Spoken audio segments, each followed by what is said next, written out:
Chapter 549. You. How did you? She still looked like she had not reacted, staring blankly at the person in front of her. She had clearly trapped her. Why was it so easy? Shining had already pressed her to sit on the ground with a slap. She also sat cross-legged at the side, and even took out a few plates of pastries, looking like she was planning to have a long talk. After a moment, as if recalling something, she suddenly raised her head and shouted at the two who were fighting fiercely. Chef, Father Nyo, stop fighting. Come over and have a good talk. With that said, she directly reached out towards the original source of white light below her, and slapped hard, only to hear a sound, faint energy, instantly spread out, sweeping towards the whole white light. And those giant beasts that were fighting with the two, like broken glass, turned into thousands of white light spots, and returned to the original source. And Fong Fong, who was forced to sit down, also felt some familiar power instantly return to her body. In the next moment, those terrifying sword wounds on her body directly healed. Lone Moon and I Ching, who had lost their opponent, exchanged a look, then kept their swords and walked back, directly sitting opposite the two. Lone Moon even glared at Shining. If she wanted to attack earlier, she made them fight for so long. Shining propped up her head with one hand, then looked at Fong Fong again. All right, come tell your story. Fong Fong, Lone Moon, I Ching. Fong Fong was stunned, and only reacted after a while. She still looked at the three with a face full of hatred, but did not attack again. Shen Ying's seemingly casual palm, just now, was really too shocking. She also understood, with her strength, there was no way to fight against them. She just did not attack previously. No, even if she did not attack, she probably could not defeat the other two managers. Alright. Shen Ying glanced at her, thought of something, and turned to look at I Ching, saying, Chef, use that washing machine spell on her? Lone Moon's mouth twitched, and he casually interrupted. That's called the dirt removal spell. To hell with your washing machine. Oh, it's the dirt removal spell. Shen Ying nodded. Otherwise she'll be covered in blood. It'll look like she's telling a ghost story. Yes, master. What is it? Spells can't be used here. It would be F***CK. Before he finished speaking, he saw Chef cast a spell, and the blood on the other party's body disappeared completely. Apart from a few holes, the other party's clothes were as clean as new. How can he suddenly? Wait, he subconsciously sensed and found that the god power in his body had returned, not to mention the immortal chi and spirit chi that could be easily converted. What was going on? Oh, I just opened a back door. They were from the plane. Lone Moon. He vaguely felt that something in his mind had snapped. If you can open the back door, you should have started the meeting earlier. They had worked so hard for a long time. You didn't ask me to open it, Shen Ying said innocently. Zhang Xian spat a mouthful of blood, the spectating Fong Fong. Were these three really managers? Why does it seem so unreliable? For some reason he wanted to ask, was their plane still alive? The story of Fong Fong Dimensions Evergreen was, in general, a story of a successful invasion. Only that it wasn't one invader who invaded this plane, but more than 10 managers attacked at the same time. In the end, it led to the collapse of her plane, leaving behind only a place the size of this small world. And that big Tao organization was indeed like what Shen Ying said, an alliance formed by the managers of various planes. According to Fong Fong, there were already more than 10 managers now, and most of them came from immortal spirit planes similar to I Ching and Lone Moon's. But they were fundamentally different from the administrative committee that Shen Ying once came into contact with. The administrative committee was established to resolve internal exchanges, while they were formed to form alliances with outsiders. Though they wouldn't initiate a war, but if they encountered an invasion, they would swarm forward and counter-invade the other party's plane. Though they said it was for self-protection, their methods were merciless and ruthless, not listening to any explanation. They had also been taking in new members. Fong Fong was one of the invited members at that time, but she saw through their autocratic nature, so she rejected them directly. But even so, she suffered the revenge of the big Tao organization. Those people saw that she was a threat and directly launched an attack. Fong Fong only managed to preserve the last bit of plane's original source after using all her methods. She originally thought that she could start anew, but she was still discovered by those people. They trapped me in this small world and locked the last bit of original source, making me unable to escape or save my own plane. Fong Fong's eyes were empty, as if she had lost all signs of life. She was filled with despair. I can only watch as my plane moves towards death. What's funny is that they still use my dilapidated land as a trial ground for them to select their allies. They can be considered to have made full use of it. She suddenly looked up and gave a sarcastic smile. You are the targets of their selection this time. Shenning fell silent. Lone Moon and I Ching's expressions didn't look good either. They didn't expect that the Big Tao organization would actually be a group of people like this. After a while Lone Moon spoke. What are their criteria for selection? Her smile grew colder. She took a deep breath and said, to discover the truth of this world, to find the correct path to the Big Tao organization. That simple? Simple. Fong Fong turned to look at him. That deep-rooted hatred just now began to surface again. It's naturally simple to you, but to me, it's a disaster time and time again. What do you mean? Lone Moon frowned. Do you think that you're the first batch of selected managers I've seen? She laughed coldly. Not many of them are like you, completely unaware of what the Big Tao organization is. Most of them have long heard of the existence of the Big Tao organization and can't wait to join. Of course, they also know that there will be such a test, but when they can't find the path at all, what do you think they will do? Lone Moon was stunned, his expression darkening. Yet Fong Fong continued to laugh coldly. The best way they can think of is of course to find me and ask for the correct path. But they can't find me easily, so they can only force me out. Some will still be fine. They will first threaten me. Some will just directly massacre the city to force me to commit. The people in this city are already the last living beings in my plane. They aren't afraid that I won't obey. And it works every time. So, instead of waiting for death, why not strike first and gain the upper hand? She swept a glance at the few of them. Even if I'm going to die, why don't I give those bastards from the Big Tao organization some trouble? Chapter 550. Was this the reason why she targeted them from the start? For some reason, Lone Moon suddenly could not bring himself to blame her.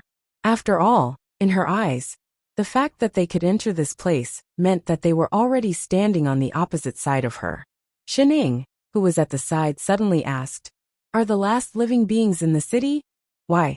Is this very hard to believe? Fong Fong turned back to look at her. The mockery in her eyes intensified. With a wave of her hand, the few of them only felt a blur in front of their eyes. And instantly, they were at another place. It was the city gate. On the streets beside, there were still people coming and going, but it seemed that they did not notice the sudden appearance of the few of them. Don't you want to hear a story? Then go out and verify it yourself. Fong Fong said with some self-abandonment. With that said, she did not wait for the few of them to reply, and directly left the city. The three of them exchanged a look and followed. This time, the guards at the city gate did not stop them. As if they could not see them, they went all the way out of the city. The moment they stepped out of the city, the scenery in front of them changed instantly. The original green mountains and clear waters outside the city were all gone. Instead it turned into a void, as if a layer of camouflage had been removed. The inside and outside of the city seemed to be two completely different worlds, directly separated from a few meters away from the city gate. The city was still bustling with activity, but a few meters away from the city, it was a vast and boundless void. There was nothing inside. There was no sunlight on the ground, not even air, only endless darkness. How could this place? Lone Moon was stunned. He did not expect the situation outside the city to be like this. No wonder she wanted to stop them from leaving the city previously. Now that he thought about it carefully, although there were many people in front of the city gate previously, indeed no one really entered or left the city. However, whether it was when he saw that fruit previously, or what he could sense now, this small world was indeed very big. There should be a wider world outside. Why was there only one city left? After locking me in here, they also locked the void space in here. As if knowing their doubts, she answered directly, they had no intention of letting me go in the first place. So the void has been devouring this side of the world. Until now there is only this city left. It won't be long before this last city disappears. By then, her plane would really disappear. The look in her eyes grew increasingly gloomy, as if she had figured something out. She sighed and said, "This void is the path to the big Tao organization. I've lost this time. You guys can leave." Lone Moon and I Ching fell silent and frowned subconsciously. Actually, they didn't really want to join that big Tao organization, especially after understanding these things. However, Shening, on the other hand, suddenly took 2 steps toward the void. She squatted down and stared at a spot.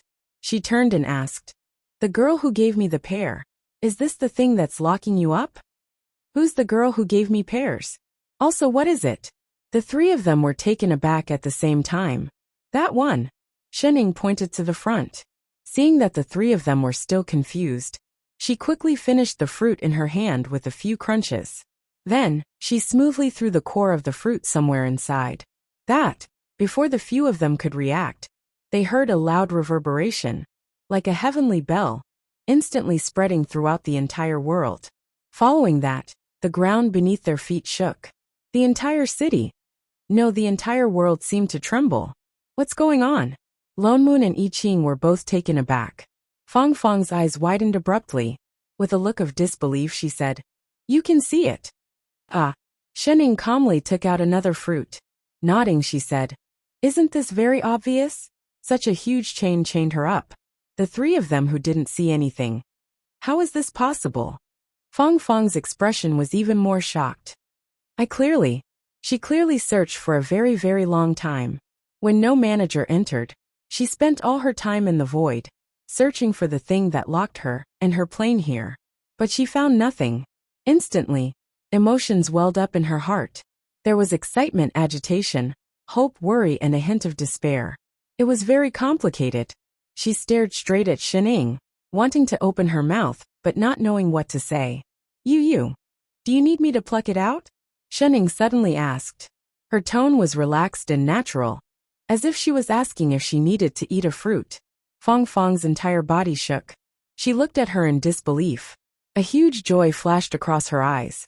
A moment later, it sank again, becoming even more complicated. "You have to help me." "Why?" She clearly only wanted their lives from the start. "Huh?" Shening was taken aback. She seemed to have just thought of this question. She was stunned for a long while. Did she need a reason for this? She could only push Lone Moon beside her. "Father Nyo, give a reason." "How would I know?" Lone Moon glared at her.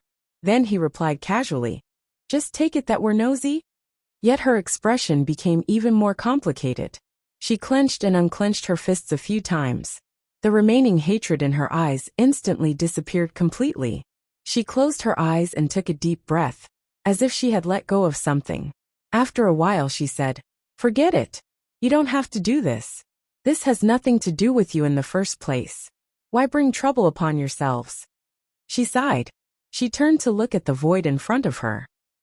It was as if she was looking at something through this darkness. "My plane is already hopeless. If you really sympathize with me, then after you join the big Tao organization, don't let a situation like mine happen again." She lowered her head to look at Shening, who was still squatting on the ground. An indiscernible warmth flashed across her eyes. She opened her mouth, as if wanting to say something to her. Finally, she turned her head and said, "You guys leave. Even if you can see it, the seals set by more than 10 managers at the same time will not be easily." Rumble. Before she finished speaking, there was a sudden loud sound. Shening suddenly reached out towards the void. She seemed to have grabbed onto something and pulled hard. The entire heaven and earth shook even more violently than before. Even Fong Fong could not stand steadily. In the next moment, a huge piece of heaven and earth appeared beneath her feet. The city that was originally right in front of them was pulled further away in an instant. It completely disappeared from their vision. No, it was not that the city had run far away. It was that the void had retreated. They were just conveniently pulled to the edge of this new world by the edge of the void. Fong Fong only felt her entire body lighten. It was as if some familiar power had returned to her body instantly. She could even feel that the plane that was originally so weak that it seemed like it was about to be extinguished suddenly had an additional trace of life. A huge gap appeared in the power that was chaining her. Chapter 551. How could it be? Her face was bewildered, as if she couldn't react at all. She was completely stunned. It was clearly a seal made by more than 10 managers working together. After so long, not only was she completely helpless, she couldn't even sense where the thing that was sealing her was. Why was it so easy for her to cheat or whatever? You'll be fine once you get used to it. Father Neo, who was experienced, suddenly spoke. Ha! What cheat? Fong Fong was stunned, but Shening had already turned and walked to the side. There are 2 more. With that said, she squatted down again, grabbed something, and pulled it up like weeds. The void retreated rapidly again. It was unbelievably easy. Fong Fong even couldn't help but start to doubt her own eyes. Those seals were so easily gone?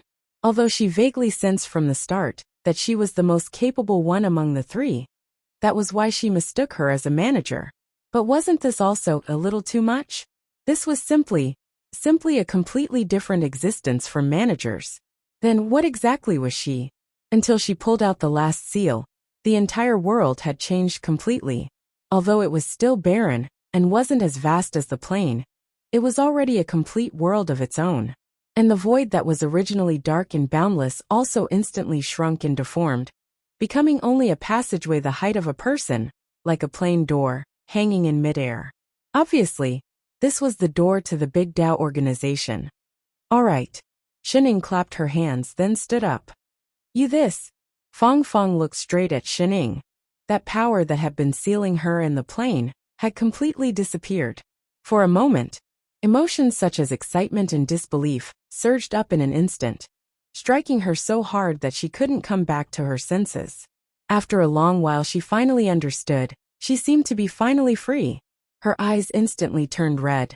The sky full of water rushed out at once. Even her vision began to blur.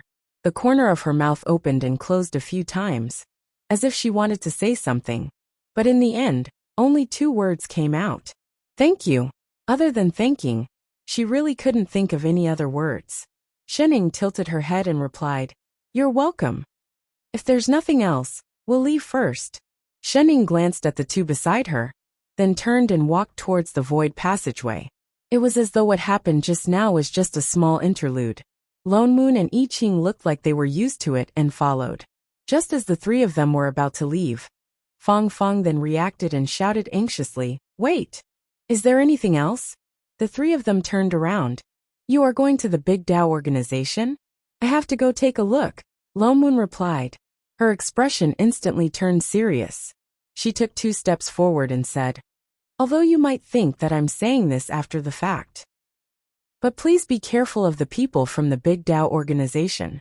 They are definitely not what they seem on the surface.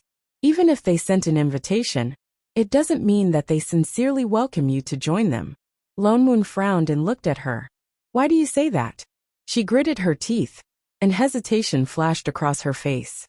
After a while she said in a low voice, I don't know if I'm thinking too much, but after so long, I've been thinking too much. The Big Tao organization had been recruiting managers on a large scale. Who knew what scale it had reached now? I have a feeling that they didn't establish such an organization just to protect themselves. They should have other motives. Lone Moon's expression darkened. He had thought of this as well. That place was probably not a good place indeed. And a tinge of guilt suddenly surfaced on her face. Don't tell them that you helped me escape the lockdown. It's best to pretend that you've never been here. I understand this. Lone Moon nodded. Fong Fong was someone that the Big Tao organization wanted to lock up. They released her directly and got into trouble before even going there. Naturally, they couldn't admit it so easily. But, regarding the fact that we've been to this world, we can't hide it even if we wanted to. Those people in the Big Tao organization were all managers. They should be able to sense where they came from. Fong Fong's face paled. She suddenly thought of something, and immediately said anxiously, Did you bring the invitation card that the Big Tao organization sent you? Lone Moon faltered. With a turn of his hand a moment later, that white-red strip instantly appeared on his hand. She hurriedly took it over. They didn't know what she did, But that silk cloth that was originally like white moonlight suddenly started to turn red. In a short while it completely turned red. I erased all the aura related to my plane from this silk cloth, and only left the big Tao organizations. This way, they will think that they made a mistake, and cause you to enter the big Tao organization directly. Thank you. Lomoon then took it. The guilt in her eyes deepened. I'm the one who implicated you in the first place. She turned to look at Shening. She couldn't help but add, I see that you've just become managers. And those managers of the big Tao organization, their planes have existed for God knows how long. Their power is not something that ordinary managers can fight against. And they have a lot of people. So please be very careful. It's best not to clash with them head-on.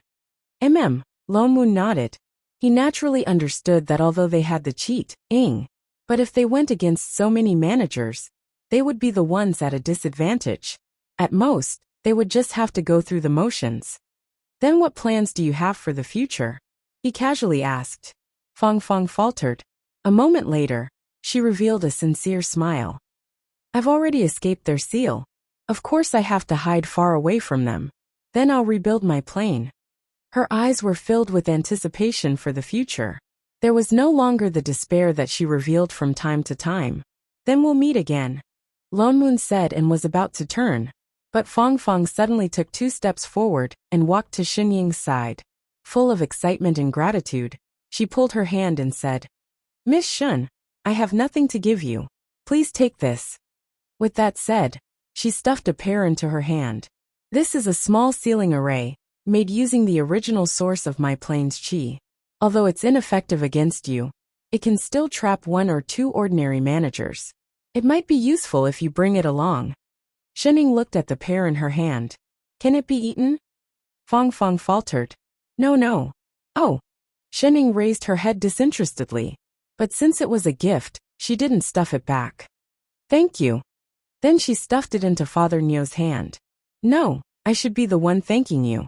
She didn't mind. She reminded them a few more times to be careful. Sister Pear goodbye. Her surname wasn't Pear. The few of them then turned and passed through the tunnel. They disappeared. Fong stood where she was. With a heavy expression, she looked in the direction where the few of them disappeared. Hopefully they would be fine. Chapter 552. After the few of them walked into the black tunnel, their eyes lit up in the next moment. The scenery around them changed, and they arrived at another world. This was a completely different world. In front of them was a mirror-like water surface, but there was not a single ripple on it. The clear blue sky and white clouds in the water made them feel like they were walking in the sky. The sky wasn't just filled with blue skies and white clouds. There were tens of thousands of stars, but they weren't scattered all over the place. Most of them were gathered together and emitted different dazzling colors, just like mini plane trees. The surface of the water stretched as far as the eye could see, and it was completely empty. There was only a huge palace standing on the surface of the water in front of them. It was very strange. It looked very grand, and it emitted a faint white light, as if it was made of light. The whole world was filled with a thick energy. It did not seem like God power, nor was it immortal spirit chi, but it felt familiar, as if it was the power of a manager. The 3 of them exchanged glances before walking toward the palace. With every step they took, ripples would form beneath their feet, spreading to the entire surface of the water. As long as they lifted their feet, a crystal-clear white flower would bloom at the spot they had stepped on. It was hard to tell what it was, but it was exceptionally beautiful. Even Lomoon was shocked. Flowers bloomed with every step. This was very cool. No wonder it was a place built by a manager. It looked quite tall. Is this caused by athlete's foot? Shening suddenly asked. Lomoon stumbled and almost fell on the ground. Instantly, all his cool seemed to be crushed into pieces. 2 unspeakable gazes landed on a certain someone in unison. What's wrong? Shening continued eating her fruit, looking at the 2 of them blankly. Lomoon. I Ching. It felt like all his cool would be revealed in front of Shening. Father Nio, you're the biggest. Shening pointed to the flower beside Lomoon's feet. Shut up. You're the one with the biggest athlete's foot. Your whole family has the biggest athlete's foot. Wait. Why don't you have it? He turned back and realized that there were only 2 rows of white flowers on the water surface. They were exactly where he and Chef came from. But there was nothing behind Shining in the middle. Shining turned back to look and said seriously, I wash my feet every day. Get lost. You're just trying to get rid of the joke about athlete's foot. Maybe that's the reason. Chef suddenly pointed at the reflection on the water. Huh. Lone Moon was stunned. He hadn't noticed earlier. But now that he looked closely, he realized that the shadows that he and Chef had formed on the surface of the water were not his own. 2 trees appeared under their feet. The one under Chef's feet was a golden tree with lush foliage, while the one under his feet was a smaller, bare purple tree that looked like it had entered winter early. This was their plane tree. There was nothing beneath Xin Ying's feet, not even a reflection. Lone Moon's expression darkened. At once, he was even more fearful of the power of the so-called Big Tao organization's management. It was just a body of water, yet it could directly reflect the situation of their plane. No wonder they could silently hang that fruit on the plane tree back then.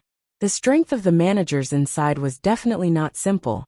Lone Moon and I Ching's expressions became more serious. They exchanged a look before continuing to walk towards the palace. The palace was extremely tall. In front of the palace was a huge stone door more than 10 feet tall. There were all kinds of unknown patterns carved on it. The few of them had just reached the door when it opened with a creak. Inside was not the appearance of an ordinary palace. Instead, it was a vast and boundless sea of stars. And connecting to the door was a path formed by the convergence of starlight. As they walked on it, there were still bits and pieces of starlight floating around, like disturbed fireflies. This was the real Starlight Avenue. Lone Moon hesitated for a moment before walking down. He followed the light all the way to a floating platform. Almost the moment they stood still, a man's voice came from all around. This is the manager who joined this time? Lone Moon subconsciously turned to look. He saw a wisp of strange aura in front of him. Not long after, the starry sky seemed to be torn apart. A figure appeared in front of them. Then the space beside them also changed. In a short while, more than 10 figures appeared around the platform. Each of them had an aura similar to that of him and Chef. Without a doubt, these were the managers of the Big Tao organization. He counted carefully. There were as many as 16 of them here alone. At the same time, 16's gaze swept over them. Looking at their auras, they seemed to be managers of new planes. Is the standard for joining so low now? The man who spoke first laughed coldly. It was clear that he had a problem with them. Instead, the woman beside him said, that invitation was just sent out not long ago.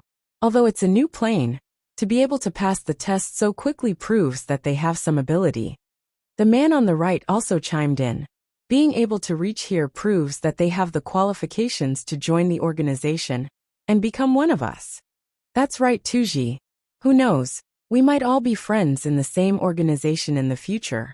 Why do you have to make things difficult for them right from the start? Another man also spoke up. Humph. The man called Tuji snorted coldly. Still with some dissatisfaction, he said, it's not certain whether they can join the organization or not.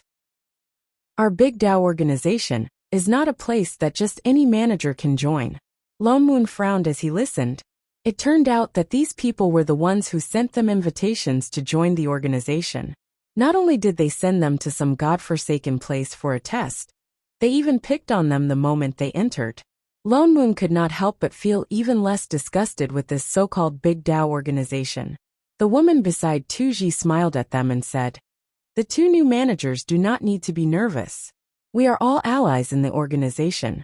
As long as Boss Yuheng agrees, your plane will also be an ally with us in the future. It's just that there's a small matter that we need to confirm. With that said, apart from Tuji, all 16 of them turned to look at the person in the middle. May I ask, when the few of you were walking outside just now, what was the color of the flowers that grew in the water? The woman asked. Lone Moon was stunned. He did not know why she would suddenly ask this. But he guessed that this kind of thing could not be hidden. Hence, he directly said, the flowers that grew under our feet were all white. White! The woman exclaimed. She was not the only one. Everyone present looked over in surprise. Are you sure it was white? I'm sure. Everyone was silent for a moment. Especially Tu, who directly said, "How is that possible? I don't believe that the managers of these two new planes would have this kind of ability." With that said, he waved his hand and conjured a water mirror. He shook the mirror and immediately, the scene of them walking on the water appeared. When he saw the white flowers on the water surface, Tuji's face paled. He looked like he had eaten sh*t. Even the other managers were shocked. They turned and whispered to each other, as if they were very surprised by this scene. Chapter 553. May I ask everyone, what do these flowers mean? Lomoon couldn't help but ask. The lady who spoke then replied, "You two might not know since it's your first time here. The water outside is called the initial water realm. It can reflect the appearance of the manager plane, and the flowers that grow can show the manager's abilities. The lighter the color, the higher the cultivation of the person. It's the first time we've seen white flowers like yours." Even among the 16 people who came to receive them, none of them were white. Was the athlete's aura used to test their abilities? He couldn't help but turn to look at Chef, who was also confused. Their abilities were considered high among the managers? He didn't feel anything at all. Moreover, if the higher the ability, the lighter the color of the flower, then why didn't Shunning even bloom? What was going on? Maybe it was because of the athlete's aura. Pooey. Because of the flowers. The 16 people on the platform looked at them with much friendlier expressions. Even Tu, who was looking for trouble at the start, didn't mock them anymore. "Looks like I have to congratulate the two of you in advance for becoming members of the Big Tao organization." The lady's gaze became more passionate. Lomoon held it in, but didn't say anything to object. Naturally, he didn't want to join this Big Tao organization. One look, and he knew it wasn't a proper organization. But Sister Fong Fong was right. There was no need to clash with them. He wasn't afraid of them. What's more, they had the plane behind them. If they joined forces against them, who knew what would happen? This was also why they made this trip instead of going back directly. They might as well pretend to join first. With such abilities, it's no wonder you passed the test so easily, the lady continued. At the same time, she raised her hand to conjure a seal, as if she wanted to do something.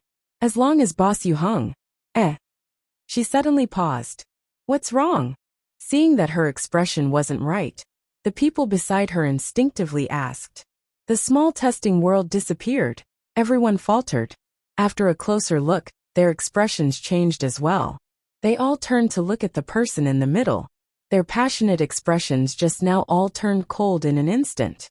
The lady scanned the two of them from head to toe before saying in a low voice, "Both of you, we just sensed that the small testing world suddenly went out of control and disappeared without a trace. I wonder if you could tell us what happened when you passed the test." "It's here." Lomoon stared blankly for a moment before replying. "Test? What kind of test are you talking about?" He looked as if he didn't know what was going on. "How do I enter this society? Do I need to go through a test?" "You didn't enter the test?" The woman glanced at him suspiciously. "Then how did you get here?" "Of course it's because of the aura on your invitation card." Lomoon took out the red ribbon that he had prepared earlier and activated his immortal chi. The ribbon floated towards the other party. The woman took it and glanced at it, and her face instantly darkened. On the other hand, the manager named Tu laughed out loud, as if he had found something to use against them. "Ha ha ha ha. I really thought they passed the test so quickly. Turns out they didn't even enter the test." After saying that, he looked at the woman mockingly. "Xiao Yun, how could you make such a small mistake? Let's see how you're going to explain yourself when boss arrives." "You." The woman glared at Tu angrily. She looked at Lomoon and I Ching with a look of reproach. She was no longer as enthusiastic as before. "What do you guys think we should do? Are we going to accept them or not?" The others exchanged looks. They didn't expect to make such a mistake. Before he could say anything, Tu had already started yelling. "Of course not. Those who don't pass the test can't enter the society. That's the rule." Tu glanced at them. "It's the same no matter how strong they are." "Then what do you think we should do?" Xiao Yin was also angry. She glared at him. "No wonder there's a new test. The small world for the test has already disappeared. Anyway, we can't let them enter the society so easily. What's more, they're people you found. You. Seeing that the two of them were about to start arguing, someone beside them suddenly said, "Stop arguing, the two of you. Boss is here." The two of them's expressions changed. They stopped arguing at the same time. The next moment, a special suppressive force appeared in the air. This suppressive force was so strong that it was completely different from that of a manager. Even Lone Moon and I Ching were stunned. They subconsciously turned to the right. They saw the space in that direction distort. A man dressed in black suddenly appeared. He was dressed in a long black robe that was embroidered with ancient light-colored patterns. His long hair flowed down his back like silk. He had sharp eyebrows and bright eyes. He was very eye-catching. He looked even better than the human form of Radish. However, there was a hint of coldness in his eyes. The suppressive force just now was coming from his body. This must be the boss Yu Hung that those people were talking about. Lone Moon and I Ching couldn't help but be wary. This was not an ordinary manager. "Greetings, boss." The 16 managers present all bowed in his direction. Their expressions didn't look like they were showing respect to their colleagues. They looked more like fear. "What's the matter?" Yu Hung asked directly. Xiao Yan's expression changed. She stepped forward and explained. "Boss, there's a problem with the two managers we just invited. They came here without going through the test. Coincidentally, the small world for the test has disappeared. We can't bring them back for the test, so what's the problem?" Yu Hung asked directly. Xiao Yan's face turned even paler. She handed over the red ribbon in her hand. "Boss, it's my mistake. I tied the teleportation coordinates on the invitation card wrongly. Please punish me." Yu Hung glanced at the ribbon. His expression turned even colder. He took it and asked, "What do you plan to do?" Xiao Yan said hesitantly, "They're not bad." She was just about to tell them about the white flower. "Rules are rules." Tuji suddenly rushed out and continued arguing. "Boss, people who haven't passed the test can't join the Big Tao organization. We can't break the rules. Otherwise, wouldn't anyone be able to join? We can't just let them go back, can we?" "Go back." Tuji snorted. He scanned the few people in the middle with evil eyes. "Go back for what? Have you ever sent anyone who hasn't joined the Big Tao organization back?" Xiao Yan paused. She seemed to have thought of something. "You mean they broke the rules? Of course they have to pay the price." Tuji's eyes suddenly lit up. He looked straight at the two of them. "Anyway, their plane is just a newborn plane that isn't that important. The powers of these two can be used to nourish the waters outside. Wouldn't it be better to help other members increase their powers?" Chapter 554. The moment he finished speaking, everyone's eyes lit up. They looked at Lone Moon and the others as if they were sheep waiting to be slaughtered. Lone Moon frowned. He immediately understood the Big Tao organization's motive. "So this is how you recruit members?" He felt disgusted. He scanned the crowd and laughed coldly. "What Big Tao organization? It's just a large-scale plane invader group." "What did you say?" Tuji's expression darkened. "I said you are a bunch of scum." The friendliness on Lone Moon's face disappeared, replaced by anger. Suddenly, he felt that the idea of muddling through was a little stupid. On one hand, you're thinking of recruiting people into the society, but on the other hand, you're trying to kill someone else's plane. I'm sure there are more than one or two managers who have been tricked to die here by you. They took the initiative to invite others, but forced others to undergo some sort of test. What's more, according to Tuji's words, those who did not pass the test became vengeful spirits that nourished the water body. An Fong Fong, who rejected them from the start, had her entire plane destroyed. In other words, they would die if they agreed, and they would die if they didn't. Was there such an organization in this world? He did not want to clash with them at first, but they had no intention of letting them off. In that case, what difference did it make whether they compromised or not? What you are doing is no different from invaders. Lone Moon laughed coldly. No, you are worse than invaders. In any case, the other party was invading openly, but you guys still want to use the Big Tao to cover up your shame. Great Tao. What Tao is your great Tao? The Tao of annihilation? You. Tuji was furious. He glared at Lone Moon, but Yu Hung had not said anything. It was not appropriate for Tuji to make a move. He could only look at him inquiringly. Boss. Yu Heng's gaze landed on the person in the middle. That's right. Rules are rules. He clenched his fist, and the red ribbon on it turned into dust. His expression darkened. What's more, not only did they go to the test site, they even let that small world escape. What? The others were shocked. They were in disbelief. They were the ones who let that small world escape. Do you think I won't be able to tell by dispersing its aura? He frowned and continued. Since you were the ones who set the testing ground free, then other than using your lives to nourish the water, your plane will become the next testing ground. Yes, the 16 of them answered. Lone Moon could not be bothered to argue with him. Both he and Chef summoned their swords. That would depend on whether you have the ability to do so. So what if they had more people? In the next moment, the other side had already swarmed forward, and their figures were like afterimages as they charged towards the two of them. 8 on your left, 8 on my right. Chef summoned a sword array to block the first wave of attacks. After giving instructions, his figure flashed and he attacked with his sword. Something's wrong. Lone Moon suddenly took out something and threw it at the opposite side. A white light flashed, and 4 white walls of light rose up, directly trapping the 2 managers in front. It should be 7 per person. The pairs given by Sister Pair were indeed useful.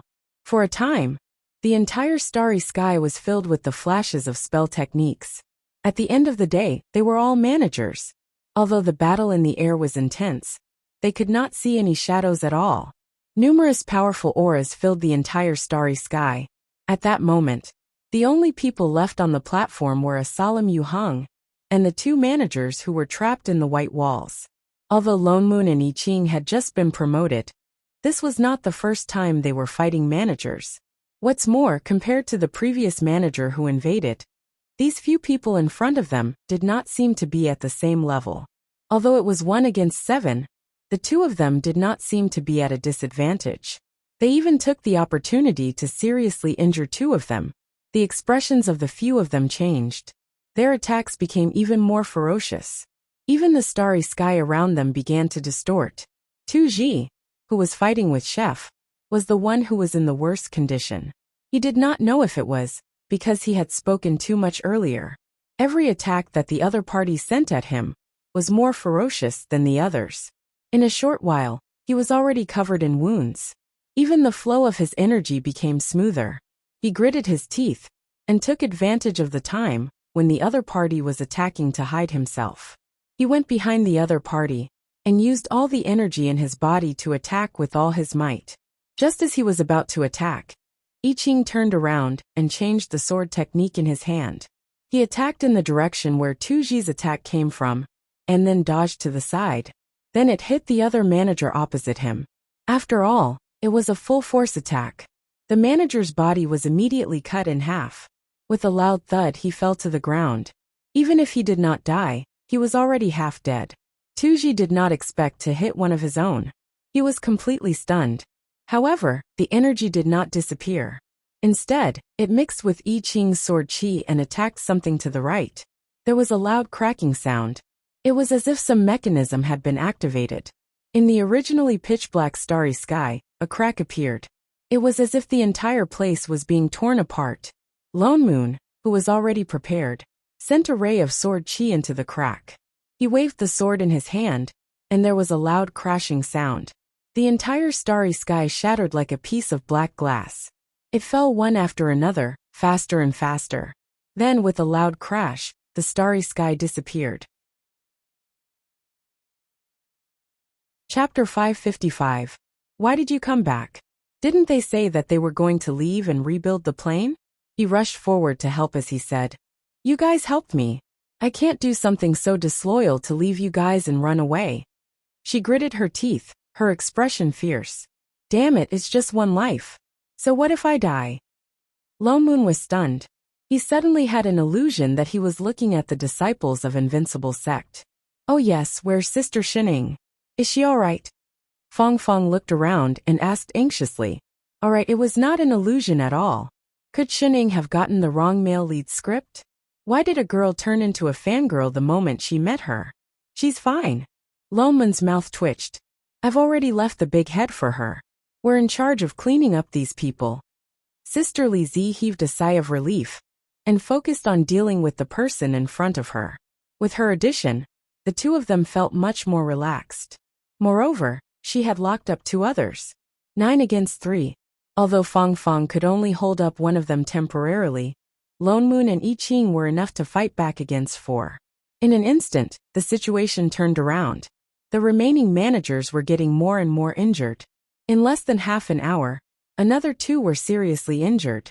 Yu Heng, who had been standing on the platform and watching the battle, frowned.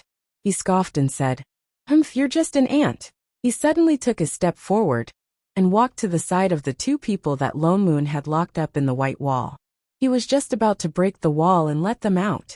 But in the next moment, she felt her hand tighten. A hand suddenly reached out from the side and grabbed her wrist. Turning around, she saw a face that was smiling brightly. "Sorry, you're my mission." "Huh?" Yu Heng was stunned. Who was this person? Where did she come from? He subconsciously retracted his hand, but found that he could not move. Shen Ying's eyes narrowed. "So can we begin?" "Begin what?" Before he could react, he suddenly felt a huge wave of energy surging towards him. His heart sank. He raised his hand and used all his strength to strike the other party's face. Shen Ying reflexively let go of his hand and placed it in front of her. Yu Heng's palm landed on Shen Ying's arm. Yu Heng had used all his strength in that attack. Even the strongest manager would be crippled if not dead. However, Shen Ying did not move at all. Yu Heng was sent flying. The recoil from the palm strike caused Yu Heng to stumble backward by more than 100 feet. On the other side there was a loud smack. Shen Ying's hand made an awkward sound, as if she was swatting a mosquito. "Yu Heng." "Shen Ying." Yu Heng was shocked. He looked at the person in front of him in disbelief. She had actually blocked his attack. "Who exactly are you?" That was a good question, but she didn't know how to answer it either. So she asked back, "Why do all of you as villains like to ask the same question?" Yu Heng's face darkened.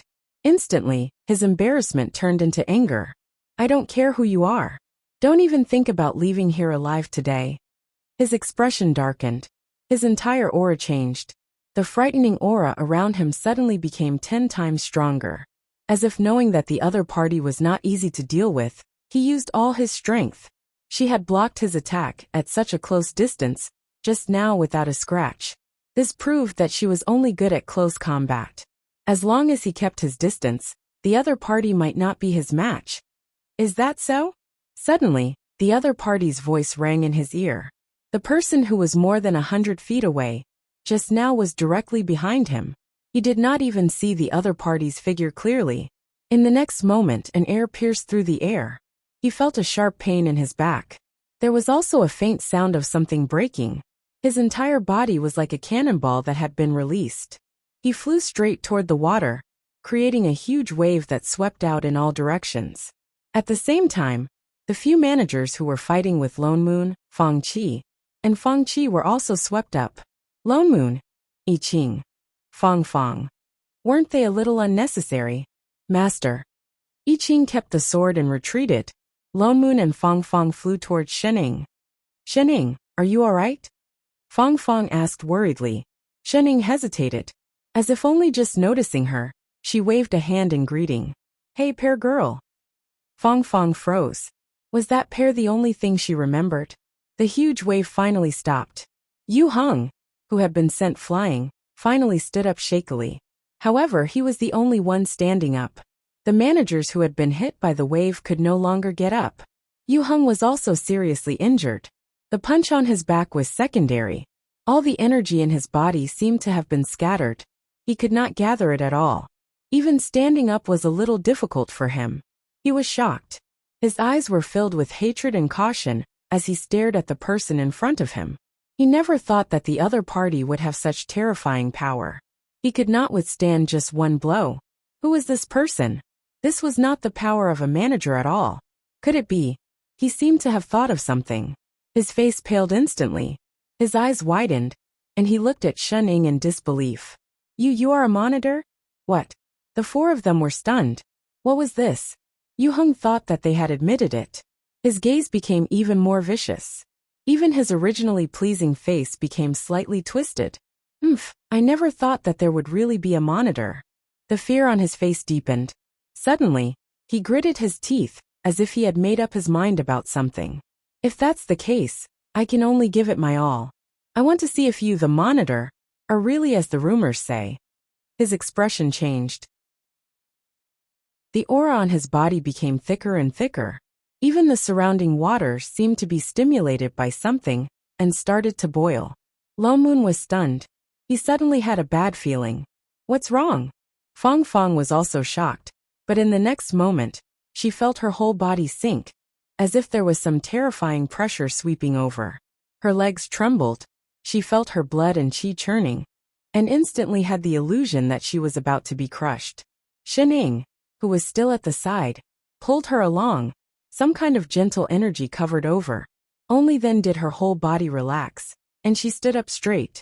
Turning around, she saw that Lone Moon and I Ching were also looking very serious. Suddenly, the ground beneath Yu Heng's feet seemed to have been dyed black. A large patch of black began to spread. The water that had originally seemed to contain the blue sky now looked like it had been dyed with black ink. It spread across the entire body of water. In an instant, it was about to reach their feet. Lo Moon's heart sank. He subconsciously turned around and was instantly shocked. The managers who were locked up have disappeared. Shunning.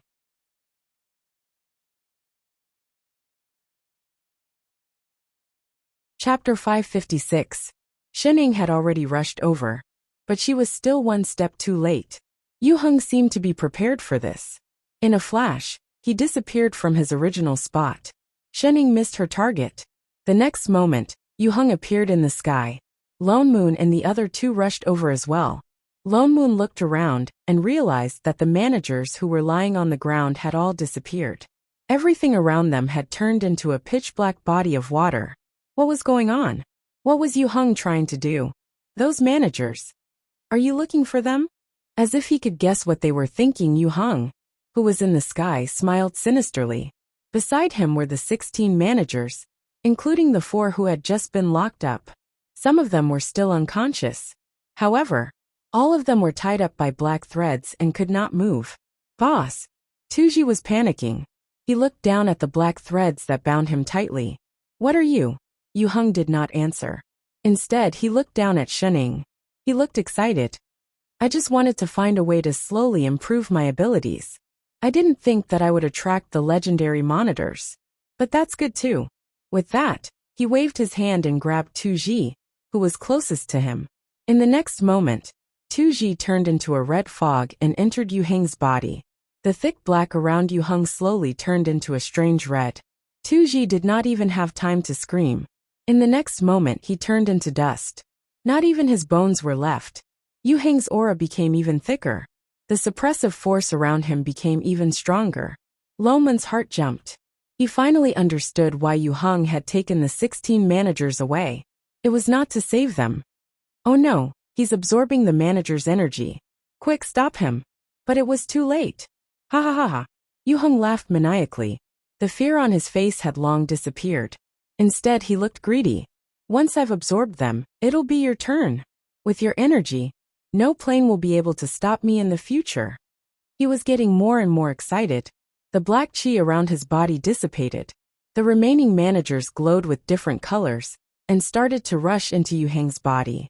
For a moment, red, blue, yellow. All sorts of energies melted into the darkness around him, dyeing his originally pure black aura into a sea of colors. At the same time, the suppressive force around them became heavier. They could even feel that the layer of energy that Shunning used to protect them was being shaken, as if it was going to break at any time. They could not even rush out to stop it. F***ck. Lone Moon cursed under his breath. Those managers were Yu Heng's subordinates after all. Yu Heng actually absorbed their energy without hesitation. It looked like this so-called Big Tao organization had always been a cover for them to invade other planes. They were just using other managers to increase their own power. But looking at how he had fused the energy of more than 10 managers, there might be more than before. He and Chef were not afraid of facing 16 people directly, but if it was now, none of them would be able to fight Yu Heng. Shen was the only exception, but no matter how powerful Shen was, she was only slightly stronger than a manager. Could she really defeat her opponent? He turned around worriedly. Shen. He saw that Shen was still as lazy as before. No, she was even lazier than before. It was as if she did not see what was happening in the sky.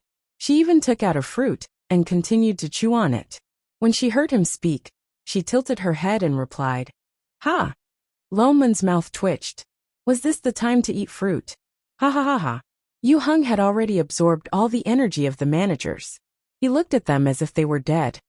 "It's your turn." Lomun panicked. "Quick, think about what we should do." With that, he and I Ching subconsciously stood in front of Shen. "I'm thinking," Shen answered as she chewed on her fruit. "I only have one question that I can't figure out." "What question? Do you think?" She suddenly pointed at the man, who was flying towards them with a sinister smile. "He just ate so many things. Won't he have diarrhea?" "Huh? What kind of question was that?" Gulp. Suddenly, a strange sound came from the sky. Yu Heng, who was attacking them, stopped in his tracks. His face paled and he suddenly bent over and hugged his stomach, revealing a pained expression. Lone Moon. I Ching. Fong Fong. The situation was extremely awkward. "See, didn't I say he would have diarrhea?" Shen replied. "How could that be? How could this be?" Yu Heng seemed to be in so much pain that he fell from the sky with a loud thud. He hugged his stomach and rolled on the ground. The arrogant expression on his face was now one of agony. The few of them took a closer look and saw that Yu Heng's body seemed to be splitting apart. Suddenly, cracks appeared all over his body. In the middle of those cracks, the various types of energy that Yu Heng had absorbed earlier were desperately trying to escape. It was as if they were trying to break free from his control. Yu Heng, on the other hand, looked like he was in disbelief. His eyes were filled with madness. "Impossible. I was able to absorb those types of energy earlier. How could there be a backlash? That's impossible." He suddenly thought of something and turned to glare at Shen. "It's you. What did you do?" Shen paused. "You're having diarrhea and you're blaming me." "I didn't do anything." She walked a few steps closer and scanned him from head to toe. "You look like you have nothing better to do." Lone Moon. I Ching. Fong Fong. Why did she feel that this explanation made so much sense? Yu Heng had obviously absorbed the energy of all 16 managers at the same time. He could not take it anymore, and was now suffering from a backlash. He was reaping what he sowed. "No, that's impossible. I clearly..." More and more cracks appeared on Yu Heng's body. Rays of different colors shone through the cracks. His entire body was glowing like a rainbow. He looked like he was about to explode, but he continued to stare in Shen Ying's direction. His eyes were filled with viciousness as he said, "Do you think you can leave just because you beat me? Dream on." He suddenly laughed maniacally. "Do you really think that the Big Tao organization only has these few people?" He reached out toward the sky, as if he was tearing something out. In the next moment, the plane trees in the sky that looked like stars suddenly emitted several beams of light. Instantly, a large number of plane doors opened. One by one, figures appeared in the sky. All of them had the same aura as Lone Moon, and the others managers.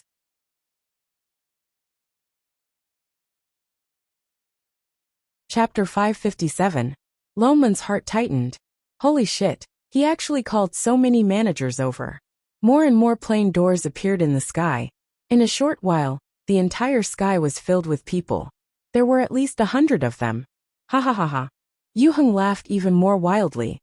"None of you can escape. All of you have to die. Are you sure?" Shen interrupted him, her expression darkening. Suddenly, an energy that was completely different from that of a manager swept across the entire water realm. The managers who had just appeared felt their bodies sink. In the next moment, they fell from the sky like dumplings. They were pressed into the water, unable to move. All the energy in their bodies dissipated. They could not gather any energy at all. Boundless fear enveloped the entire space. This power came suddenly, but it was so strong that it was beyond imagination.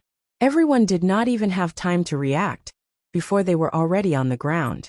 They did not even have the slightest intention to resist. Even Lone Moon and the other two people subconsciously swayed and instantly had the urge to kneel down. You Hang's eyes widened in disbelief. What exactly are you? In the next moment he could not take it anymore. His entire body exploded. All sorts of lights shot out from his body and then disappeared. The entire water realm returned to normal. Only the dumplings were left on the ground. The dumplings? Who were they? Where were they? What just happened? Lone Moon did a head count and found that there were a total of 106 dumplings. No, 106 managers in the Big Tao organization. Including Yu Hang and the 16 who had been sucked dry. There were a total of 123 people. Team 123 was rather neat.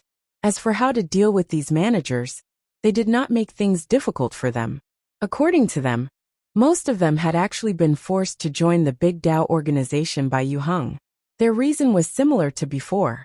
Rather than being targeted and destroyed, they might as well pretend to be obedient. After joining, they then realized that their planes had been locked in the starry sky of this water realm. Every move they made was under Yu Hang's surveillance. This was also the reason why Yu Hang had been able to drag all of them here so quickly even before his death. And those 16 people were obviously Yu Hang's trusted subordinates. They were in charge of all the planes' recruitment. They had always been absorbing new planes. But for some reason, these managers would often miss one or two planes. They knew that there was a problem, but they did not dare to resist. After all, Yu Hang was stronger than all of them. His 16 trusted subordinates were all extraordinary as well. In addition, the plane was being restrained. Even if they dared to join forces, they were no match for him, so they could only stay.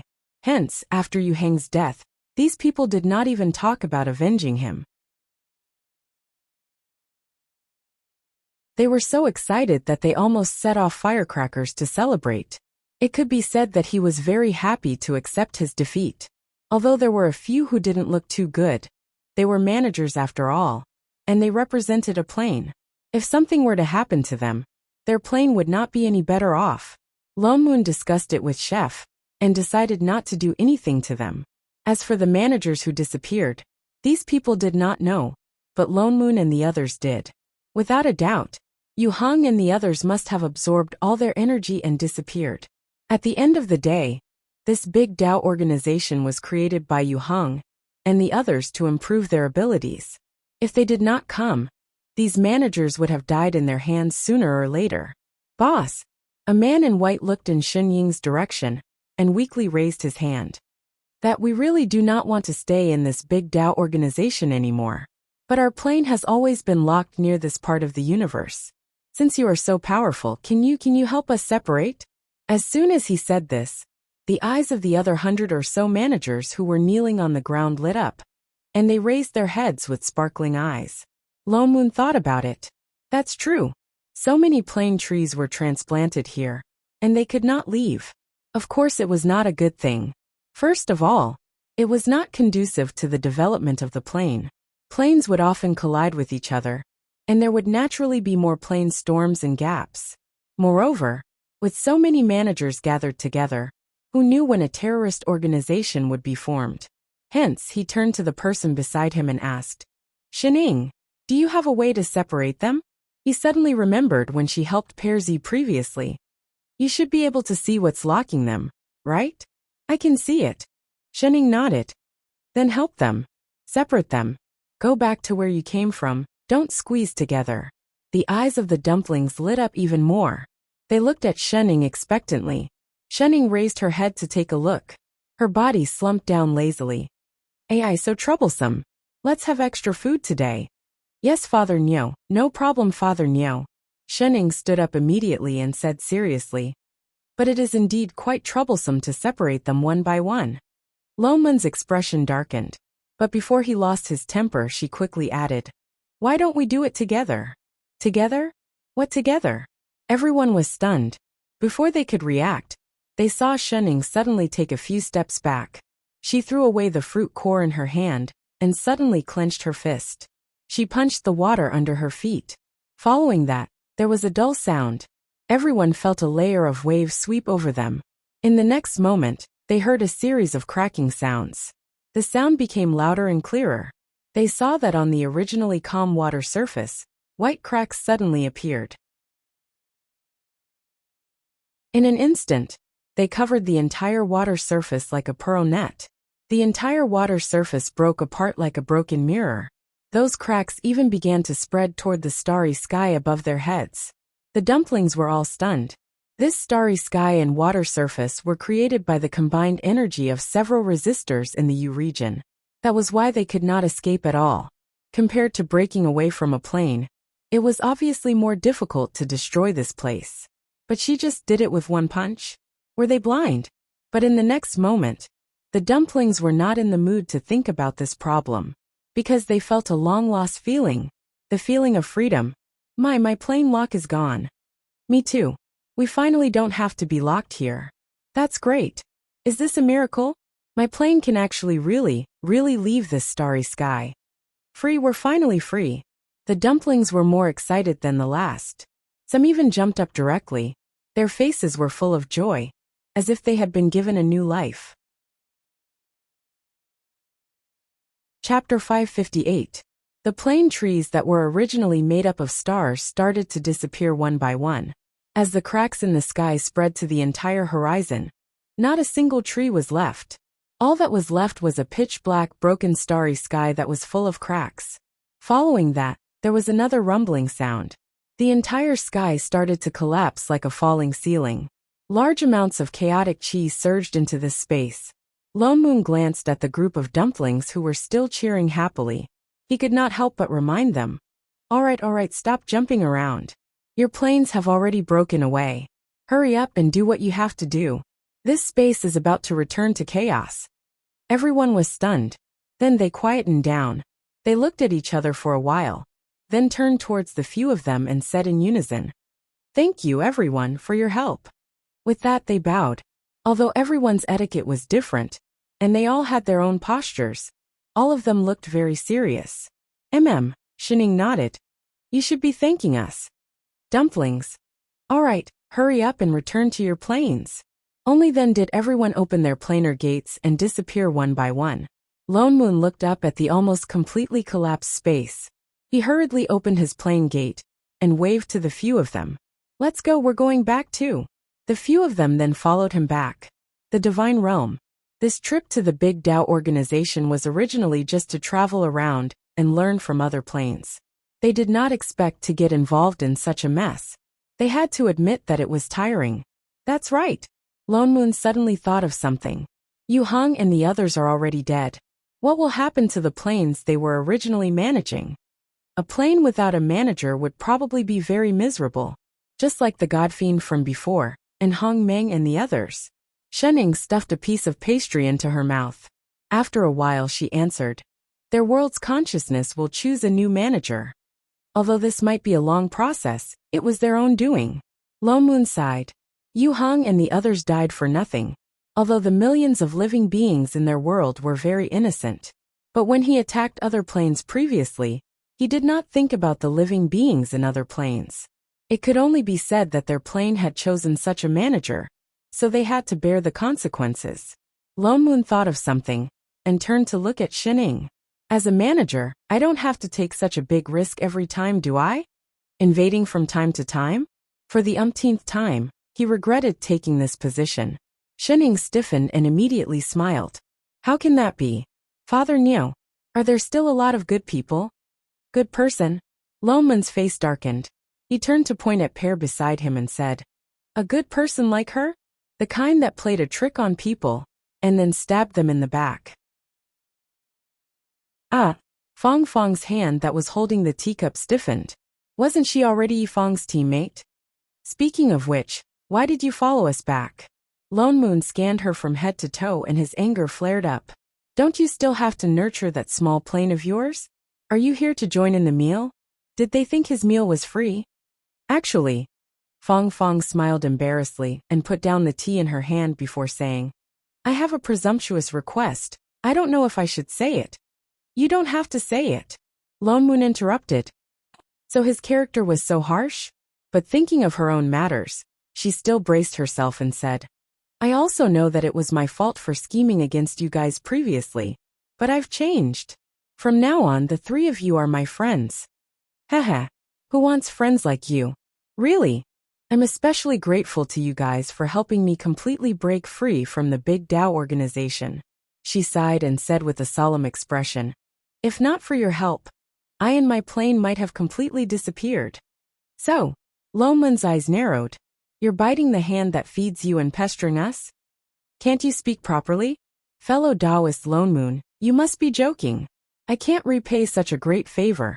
She turned to look at Shining. Her eyes seemed to be filled with stars instantly. I've thought about it. I intend to move my plane to your place. What do you guys think? With that said, she turned her hand, and instantly a white sapling that looked like a bean sprout appeared in her hand. Where do you think is suitable for me to plant it? Why don't we do it beside those two plane trees? Get lost. I've seen too many fangirls like you. Fong Fong. Shining. Father Nio, do you know that you'll be alone for life like this? Fong Fong did not stay in the divine realm for long. After all, although her plane had broken free from the lock, it was still very weak.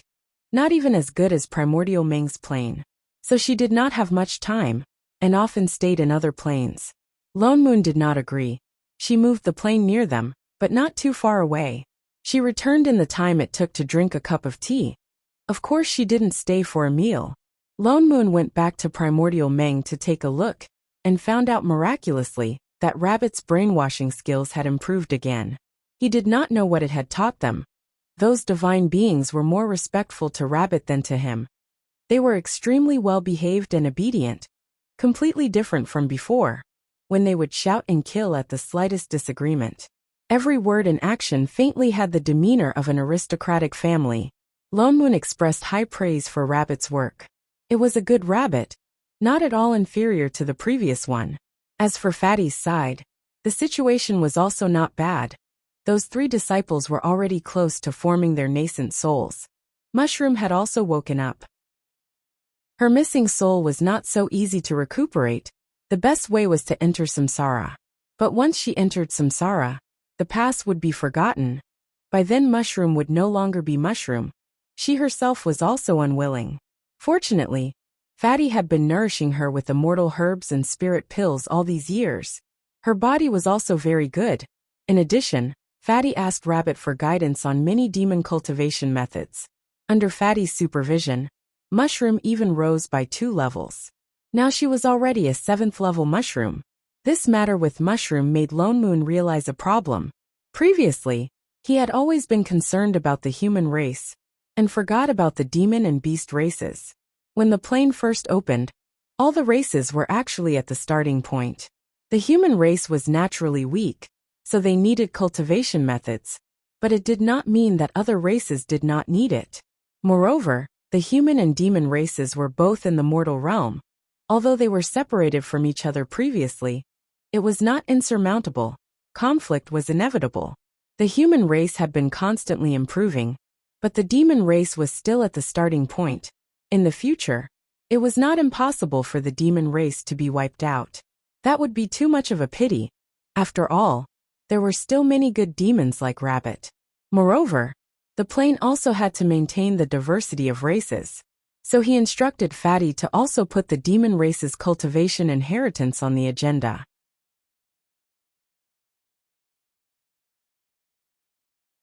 Chapter 559. It just so happens that Mushroom is the first demon to start cultivating. Once he reaches the 10th level, he will go down the mountain to teach Tao like the other disciples. Fatty faltered for a moment, as if hesitating. Finally he nodded. Yes, master. His entire person became listless. Lone Moon nodded. He did not mind and turned to return to the divine realm. 2 disdainful looks swept over him. Why are you two looking at me like that? Lone Moon glared at a certain master and disciple. The 2 of them were silent for a while. Then, they turned to look at Fatty. Lone Moon was left to experience it himself. Fatty, Mushroom's injuries are not healed. He's going down the mountain. You should go with him. Master is right. We'll come back together after teaching. Yes, I got it. Fatty's eyes lit up. His entire body became round. Why does he want to go with Mushroom? Longmoon faltered. He said subconsciously, he's not. Woo woo woo. Before he could finish, Shining and I Ching covered his mouth. Go back, go back. Goodbye, Fatty. With that said, they dragged him all the way back to the divine realm. Shit. What are you two doing? Rebellion, you little rascal. Father Neo. Shining said in a rare serious manner. You will be destined to be alone for life. Do you know that? Get lost. Longmoon rolled his eyes at her. Why are you cursing me? What's more, this and Fatty? He stopped mid-sentence. He seemed to understand something. His eyes widened. Holy shit. Fatty and Mushroom. It can't be. Otherwise, why would Fatty be so enthusiastic about teaching mushroom cultivation? I Ching added. Longmoon paused. Only then did he realize that seemed to be the case. He then said with a look of disbelief, this mushroom has too strong a taste. It actually likes Fatty. Is there something wrong with this logic? Just how much do you dislike being fat? Wait. Longmoon was shocked. Then what about Rabbit? I Ching. Shining. Why did they feel like there was a train passing by? And it was a one-way train. Come to think of it, Longmoon did not have the slightest self-consciousness at all. He scanned the master and disciple pair from head to toe. How did the two of you figure it out? Forget about Shining. She often went crazy anyway. Chef, who had never been enlightened for 10,000 years, could actually see through it? The two of them looked at each other and replied in unison. We have experience. Longmoon. Go to hell with your dog food. What's wrong with being single? Did a single dog offend you? As they spoke, a beep came from Shenying's direction.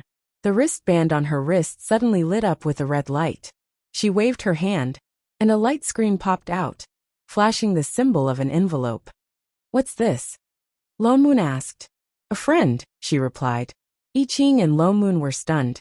Shenying actually had friends that they didn't know. She reached out and tapped on the symbol.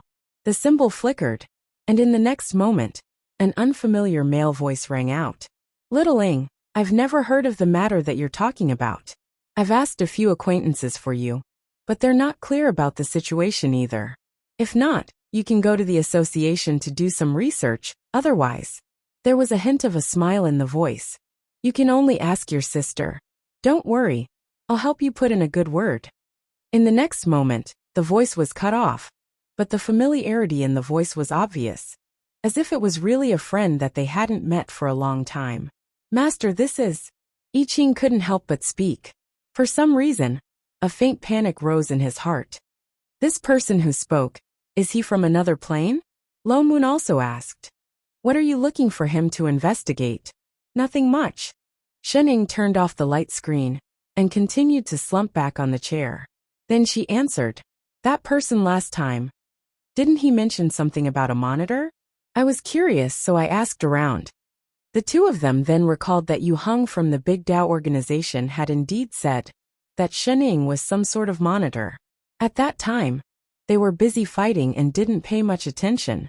Now that they thought about it, he seemed to be extremely fearful of it. Longmoon suddenly recalled that a while ago, Shenying said that after she went into hibernation, there were some changes in her body that even she herself didn't know about. Could it be related to this? His heart sank, and he instantly became a little nervous. It's a pity that no one has heard of it. Shenying took out a fruit and habitually nibbled on it. Is there no other way? Longmoon asked. He kept feeling that if he could figure this out, he would be able to find out the cause of Shenying's body. What was that person talking about checking the information about? It's the information about the administrative committee. Administrative committee. Longmoon and I Ching exchanged a look.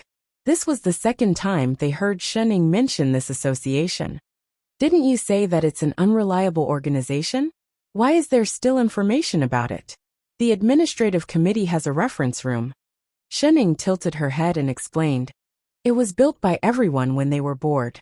Usually, when something big happens in each plane, it will be submitted to the reference room for other managers who encounter similar situations. Summing up experience, this was a good idea. It seemed like this administrative committee wasn't so unreliable after all. Oh right. She thought of something and added. Father Neo, last time when I hacked your server, I uploaded this information. Mother ***, shameless scavenger. Then master, are we going there now? I Ching asked. Not now, we'll talk about it later. Wait for what? Lone Moon glanced at him. Wasn't it better to investigate this matter as soon as possible? Wait for my sister to leave, Shenning said seriously. I've already informed an assistant classmate from the same batch. My sister happens to be there. When she leaves, they will give me a signal. We'll go then. Lone Moon. I Ching. Although very cowardly, but why did he strangely want to give her a thumbs up for planning ahead? After so many years, this Shenning was finally reliable for once. Thus, the three of them obediently stayed in the divine realm for a long time. Midway, they even had lunch, had some afternoon tea and some snacks. Shen Ying's wristband beeped again. This time, on the light screen that popped out, there was a huge explosion of fireworks, accompanied by a festive accompaniment. All right, the signal is here. Shen Ying then stood up and reached out to open a plane door. Let's go. Why did they suddenly have the illusion that they were meeting up with an underground gang? Lone Moon and I Ching looked speechless. Only then did they follow Shen Ying through the plane door. They only felt that the scenery in front of them changed. The next moment, they arrived at a pure white space. There was nothing around them, only white.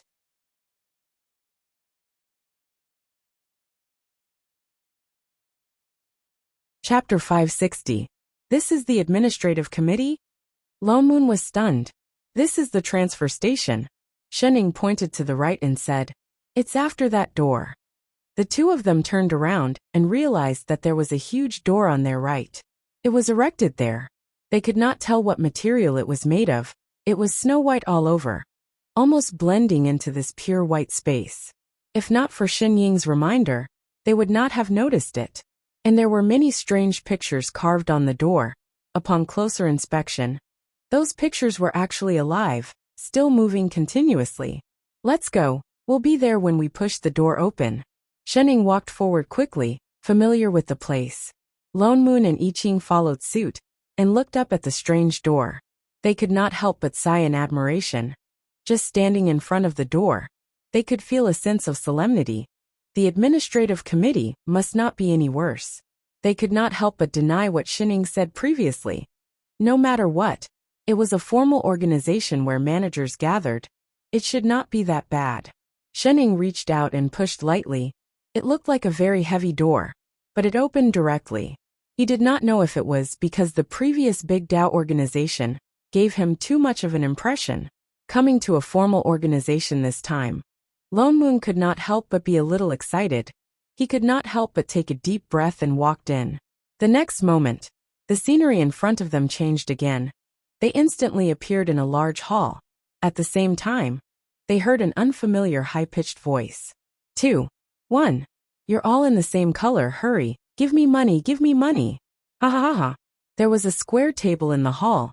More than 10 people sat around it. 4 of them were touching the many square objects on the table left and right. Everyone was exceptionally free and unrestrained, not sticking to a single pattern. Some were scratching their feet. Some were eating melon seeds. Some were eating melon seeds at the side. The ground was already covered with a thick layer of fruit shells. I Ching. Lone Moon. Sorry to disturb. They went the wrong way. What the hell? Don't tell me these people are all managers, it's too disillusioned. Little Ing, why are you here? A certain someone who was eating melon turned around, a trace of surprise in his eyes. The rest of them also turned around and greeted in surprise. Yo Little Ing, long time no see. You haven't come back to see us for a long time after graduation? Oh right, your sister just left. I know. Shen Ying pursed her lips. That was why she was here. Why are you still so afraid of your sister? Thinking of something, he pointed at the mahjong table and said, Do you want to play a few rounds? You can have my seat. Before Shen Ying could answer, a girl who was munching on melon seeds raised her hand and smacked the back of his head. Do you want to die? Play mahjong with Little Ing. Be careful, If little Jing finds out, she'll beat you to death. It can't be. The man scratching his feet scratched his head. How old is little Ing? Why is she still so strict? The man immediately shivered. He couldn't afford to offend him. I'm not playing anymore. Shenning shook her head and reached out.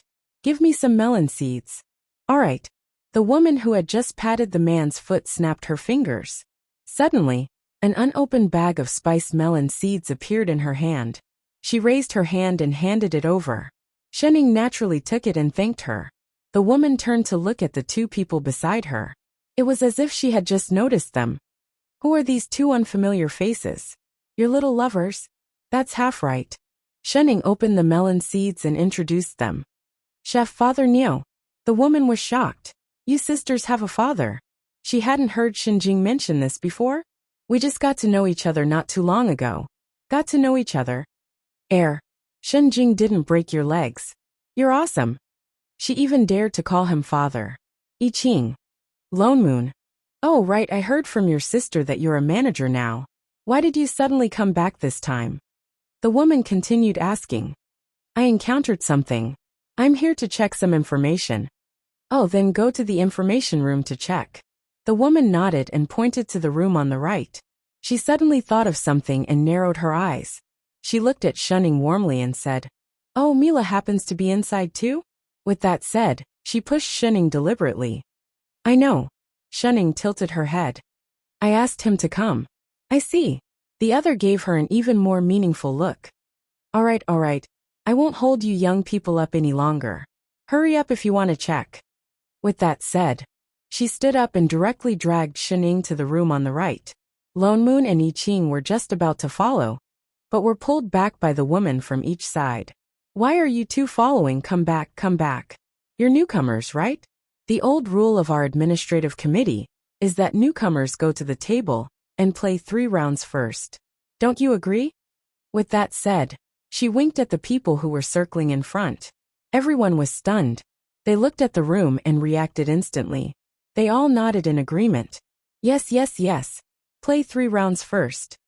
With that said, they pressed the 2 of them onto the table. Lo Moon didn't mind. Only I Ching looked worried. He looked back at the room on the right from time to time, feeling an ominous premonition. Perhaps it was because of the newcomers. These 10 old foxes of the administrative committee seemed especially excited. All of them looked like they were determined to do it. They didn't care if there were people who didn't understand the rules at all. At the beginning, everyone looked like they wanted to kill them all.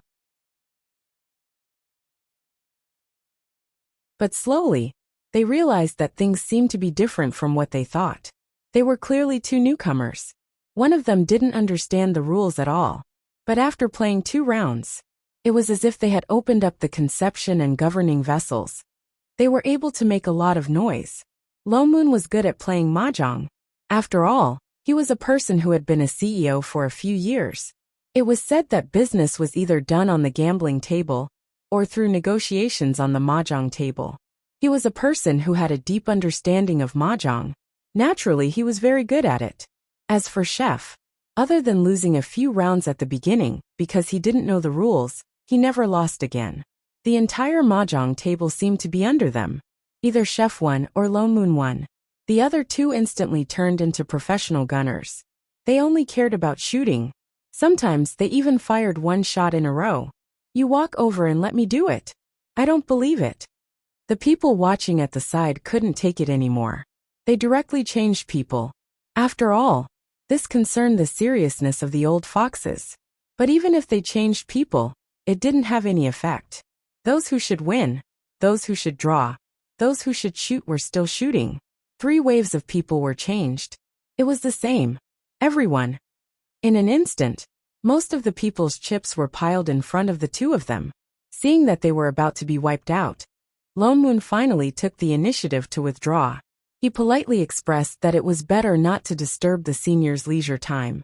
They had already played a few rounds.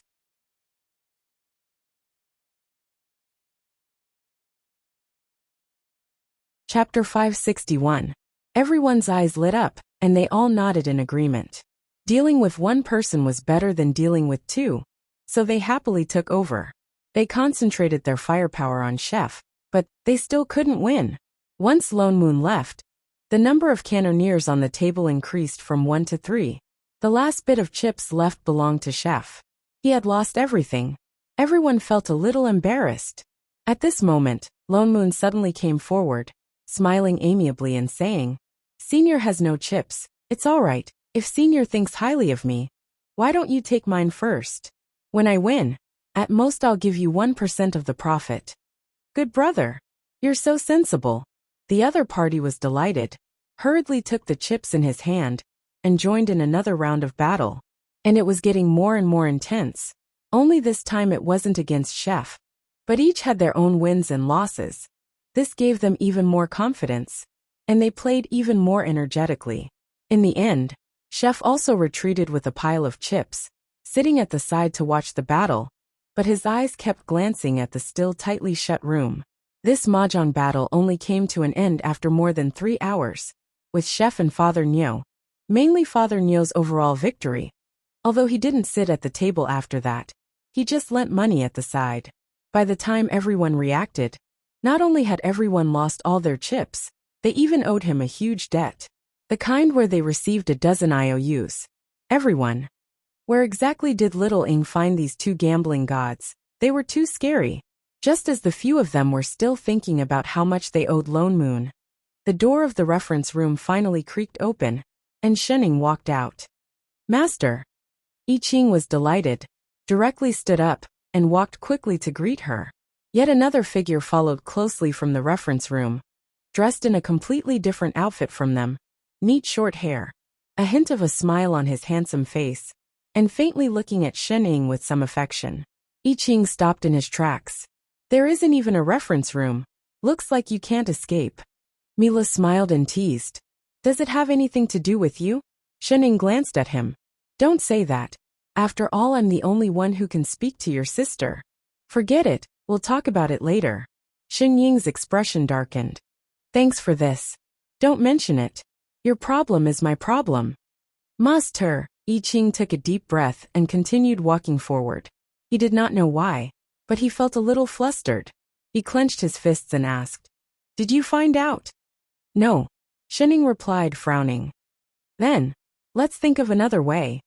I Ching took another step forward, subconsciously reaching out to hold her hand. Shening was stunned, but she quickly shrank back and avoided his touch. She shrank back a little quickly, and even turned her body slightly, as if she couldn't wait to disassociate herself from him. Chef, who had grabbed nothing, was stunned. His face instantly turned pale. This was the first time his master had avoided him. For a moment, he felt as if something sour and bitter was surging up. Inexplicably, he felt somewhat sad. Lone Moon, who was still sitting on the bench, glanced at the unfamiliar man who was smiling warmly and talking to Shening, then looked at Chef, his eyes narrowed, and turned to the person beside him. "Brother, who is that?" "What?" That person was stunned for a moment. His gaze shifted away from the card table for a moment, and he looked up. "Oh, that's Mila. He's a plain assistant. He often comes here to play." "Is he very close to Shening?" "Of course. When Little Ing was in school, she came to the administrative committee with him, and studied together for a period of time. They can be considered classmates. Other than classmates, there's no other relationship." That person was stunned. He turned back to look at him, then looked up at the two people over there, his eyes narrowing into a line. "Of course there is." He smiled with a somewhat sly expression. "Let me tell you, Milo is Little Ying's first love." There's such a thing. No wonder the manager who dragged Shening to the reference room previously had that kind of expression. Lone Moon was stunned. He looked at Chef, who had a desolate look on his face, and silently lit a candle. "Is he your assistant?" Mila glanced at Chef and sized him up curiously. Shening nodded. "I heard from Sister Jing that you're already a manager, and you have 2 assistants. I didn't expect you to become a manager so quickly. Congratulations, Little Ing." Shening glanced at him. "What's so good about being a manager? Why not? Weren't you always trying very hard to catch up to your sister? Now you finally realize it." Shening did not reply. She paused for a while before saying, I'm tired, I'm going back. All right. The gentleness in his eyes deepened as he smiled even more tenderly.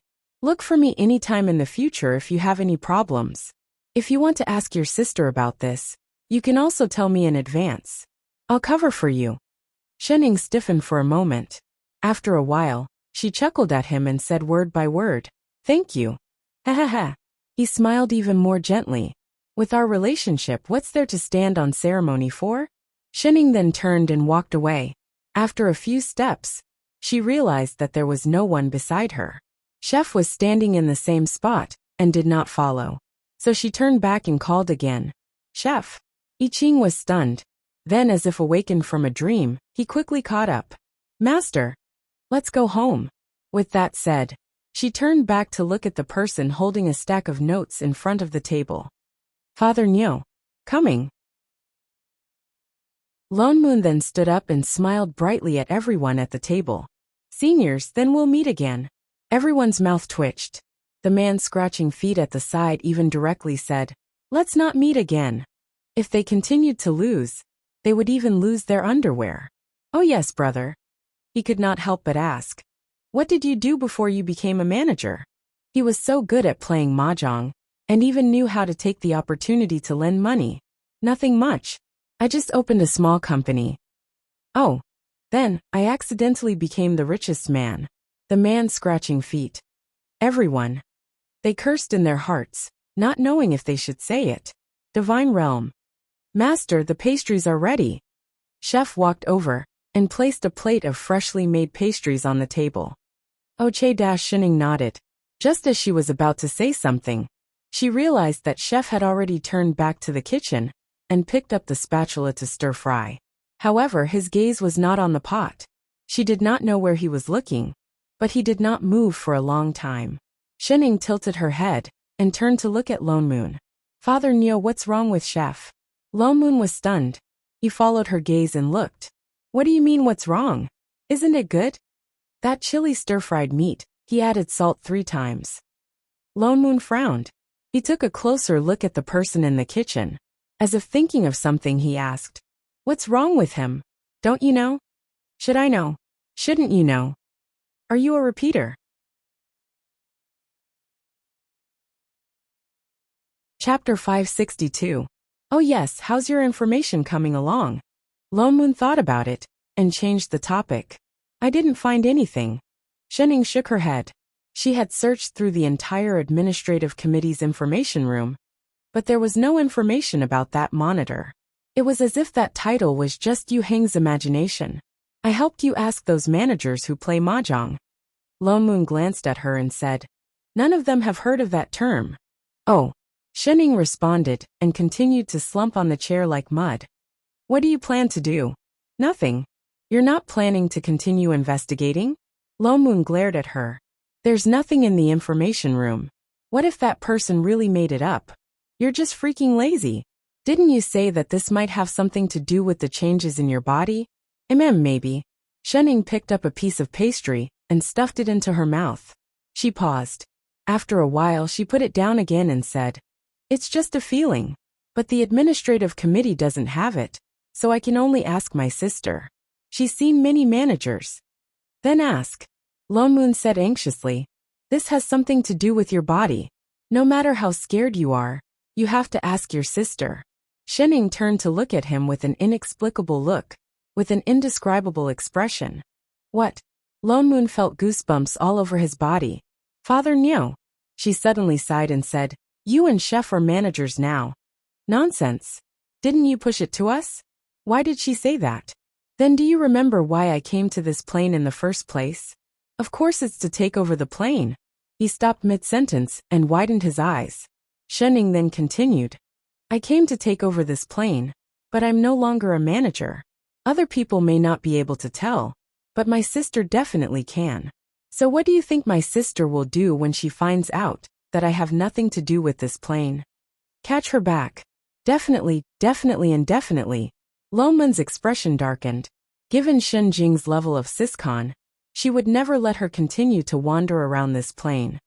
So, not only can I not take the initiative to ask my sister, but I also need to avoid appearing in front of her. She explained seriously, then narrowed her eyes, picked up the plate on the table, and handed it over. What do you think? Yes. Lonmoon nodded. What she said made sense. He grabbed a piece of pastry and said, then recently holy shit. Why is this pastry sour? Her teeth almost fell out. Shenning immediately retracted her hand and pretended not to know anything. Did Chef knock over a bottle of vinegar? Lonmoon drank several cups of tea before he managed to suppress the sour taste in his mouth. Turning to look at a certain someone who was still cooking in the kitchen, he suddenly thought of something and couldn't help but say, "Oh, right, about your body. Don't tell me you didn't tell Chef." I did mention it a little, but I was afraid that he would be too worried, so I didn't go into details. She lowered her head and looked at the plate of food on the table. It was clearly not up to a certain someone's cooking standards. Since you know that people will be worried, you should explain some things more clearly, Lonmoon said meaningfully. Huh? Shenning paused. What huh? Lonmoon glared at her and pushed the pastry on the table a little further away. With a serious expression he said, tell me honestly, what exactly is your relationship with that Milu? Who? Stop pretending. Lonmoon raised his eyebrows. It's that fellow who was waiting for you in the information room. Oh, you mean Hua Hua? What the hell, Hua Hua? Would you die if you didn't give people nicknames? Hua Hua should be considered my classmate. Just a classmate? Lonmoon narrowed his eyes suspiciously. What else? I heard from the people from the management that he... Before he could finish, he suddenly heard a few beeps. His and Xin Ying's wristbands lit up with red lights at the same time. At the same time, there were signs of the plane door activating. He stood up abruptly. Is it an invasion? No. Shenning explained. It was rare that she took the initiative to open the plane door. I called it. In the next moment, a familiar-looking man walked out of the plane door. He was dressed in a suit and looked handsome. He looked up towards Shenning and smiled. His entire person was like the warm sun in winter. Little Ing, I'm here. It was Milu whom they met once at the entrance of the information room. Clang. Suddenly, the sound of something being smashed came from behind. The three of them instinctively turned to look. Chef was standing at the entrance of the kitchen looking over in a daze. There was a plate of food that had just been overturned at his feet. Sorry, master. I'll make it again. Chef hurriedly squatted down and tried to pick up the broken plate on the ground. He seemed to be frightened himself and actually forgot to use his sorcery. Was his hands shaking from being tired from cooking? Shenning suddenly started to reflect on whether she was mistreating her employees. After thinking for a moment, she immediately waved her hand and said, Don't cook today. Chef, come over too. I Ching paused. His expression immediately darkened, but he still nodded obediently. Yes, master. These two are your assistants. Milu looked curiously at Lonmoon and I Ching. Shenning nodded and continued. All right, let's get down to business. Little Ing. Mili's expression darkened slightly. With a slightly sad tone he said, I avoided so many people and rushed here in such a hurry to help you.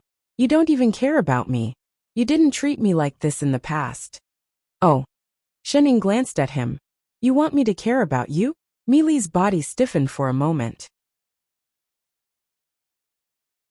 He immediately recovered and smiled even more gently. All right. I'll listen to you, all right? Who asked you to be my only classmate? When did I make you sad? But for safety's sake, at least 3. 1. Shenning directly retorted. 2.5. 1. 2.5. 2.5. 1. All right, deal. Milu. The corner of his mouth twitched.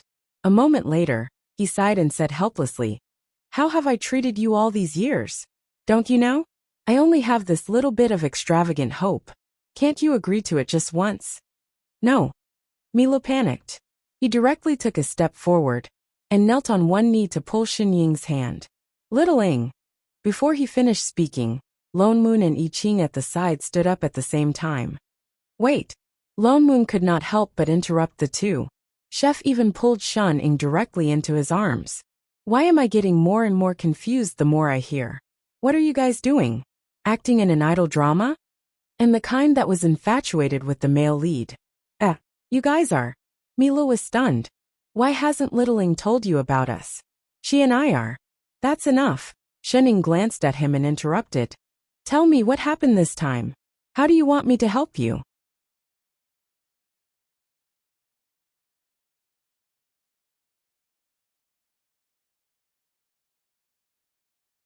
Chapter 563. I knew, Littling, you still care about me. Mila smiled like a sunflower instantly, becoming even more brilliant. He reached into his pocket and took out a square box and placed it on the table. In the next moment, a blue light lit up on it, and a three-dimensional image appeared on the table. It was a huge colorful whirlpool that looked like a galaxy map. But it was even more chaotic and was changing at any time. Shenning frowned. The end of the void. That's right. Mila nodded. A trace of nostalgia flashed across his eyes. I still remember that this is the place where we had our first trial? What's the end of the void? Lone Moon couldn't help but ask. It's the mixed plane in the void, Mila said. Void? Wasn't there nothing in the void? Why was there still a plane? This place is different from the ordinary void. He smiled and explained. When a plane moves towards its end, it should theoretically be swallowed by chaos. But this place, because when the plane collapsed, a void was created at the same time. So it achieved a balance with chaos, and instead stabilized the plane. But the original living beings were wiped out. And because of this, many living beings of collapsed planes have nowhere to go, and can only rely on this place. He sighed, as if thinking of something. He continued. And because of this, there are people from all kinds of planes mixed in here. And there are no rules or restrictions. It's extremely chaotic. Lone Moon then nodded. There was such a complicated place. Why do you want us to go here? He raised his hand and brushed across the image. Instantly, the entire image changed and zoomed in on an exceptionally colorful place on the right. He then explained. It's like this. The last time I passed by this place, I happened to run into a plane storm and accidentally dropped something. After testing, I can only roughly calculate that it's in this area. He pointed to the colored map and said, I've investigated. This piece of lost land has a lot of similarities with your current immortal spirit plane. That thing is very important to me, so I wanted to ask Littling to help me find it. What exactly did you lose? Lone Moon continued to ask. Mili's expression turned more solemn. He adjusted the image on the table once again. Immediately the image changed. A round and glossy creature with colorful spots on its body jumped out. Egg! Lone Moon was stunned. They had come all the way to find an egg. Shen Ying's expression darkened. This is a spirit seed. Littling is still the smart one. Milo instantly smiled even more brightly. She could tell with one look. The corner of Shen Ying's mouth twitched. He could even throw away the spirit seed. Why don't you throw yourself away? I was just careless. Mila chuckled. It wasn't easy for our plane to nurture this spiritual seed. Without it, living beings wouldn't be able to be born.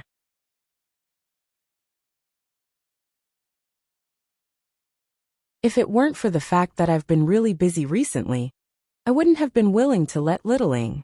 Alright, I'll go. Shenning interrupted him. Then I'll leave it to Littling.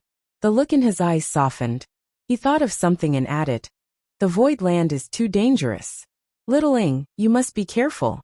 I will wait for you to come back. Alright, you can go now. Shenning waved her hand. Mili's face was full of reluctance. Are you chasing me away so soon? After all, we haven't seen each other for so long. I've been thinking about you. Shenning didn't answer. She just looked straight at him. After a while, she replied with an ambiguous, Oh! The smile on Mili's face froze. He then stood up and put on a look of helplessness. Alright, I'll go first. With that said, he then turned back to open the plane gate. Before he left, he didn't forget to say, I'll miss you. Then he completely disappeared from the divine realm. Lone Moon looked in the direction where he disappeared. Then he turned back to look at Shenning, who looked like she was deep in thought. Something's up. Master is really going to that void land. I Ching couldn't help but ask. Shenning nodded. It's not a difficult matter. She had been there many times when she was working in the past. I Ching faltered. He clenched his fists by his side. After hesitating for a while, he still didn't speak. It's rare to see you so enthusiastic, Lone Moon said with some surprise. You're actually taking the initiative to help. Why weren't you so diligent in the past? Classmates were indeed different. Shening faltered. With a serious expression she asked, wasn't I diligent in the past? Don't you feel embarrassed asking this? When were you diligent? Shening. All right, when are we leaving? Shening thought for a while before replying. Tomorrow? In such a hurry. Indeed, she was still being considerate. Lone Moon turned back to look at the distracted chef. His eyes darkened. He sighed and said, tomorrow then. Chef, let's go. Let's go and talk about the issue of food expenses. With that said, he put his arm around Lone Moon and walked towards the direction of the kitchen. I Ching looked up at him, but he didn't reply. He just walked back to the kitchen and quietly took out the ingredients to get busy. His expression was still a little dazed. He seemed worried and confused. All right. I know you feel uncomfortable when you see that person. Lone Moon sighed. He couldn't help but advise. But look at Shening. She definitely doesn't have any feelings for him. He patted his shoulder and said, let me tell you, there's no need for you to worry about this. He's just an ex-boyfriend. That's all in the past. Shening likes you now. Past. The radish in Chef's hand dropped to the ground. He turned back to look at him. Master and him. And the past. Didn't he know?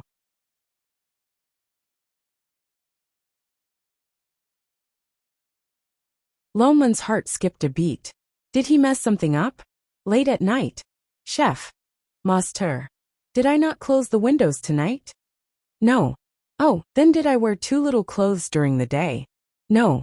Did you come up with a new dish today? You want me to try it? No.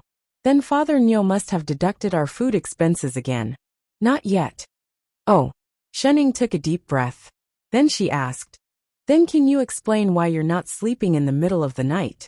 Why are you sitting on my roof? I Ching was stunned. He slowly lowered his head. After a while he spoke. His voice was so low that it was almost inaudible. There was even a hint of grievance in it. I'm afraid I'll disturb Master's sleep. So, I hid further away. So you think you're not disturbing her by lying on the roof beam and staring at her? And you're climbing up in front of her. Shening sighed. She waved at him. Come down first. He moved out of reflex. After a while he seemed to have thought of something. He sat back down and shook his head. I'll just watch Master from here.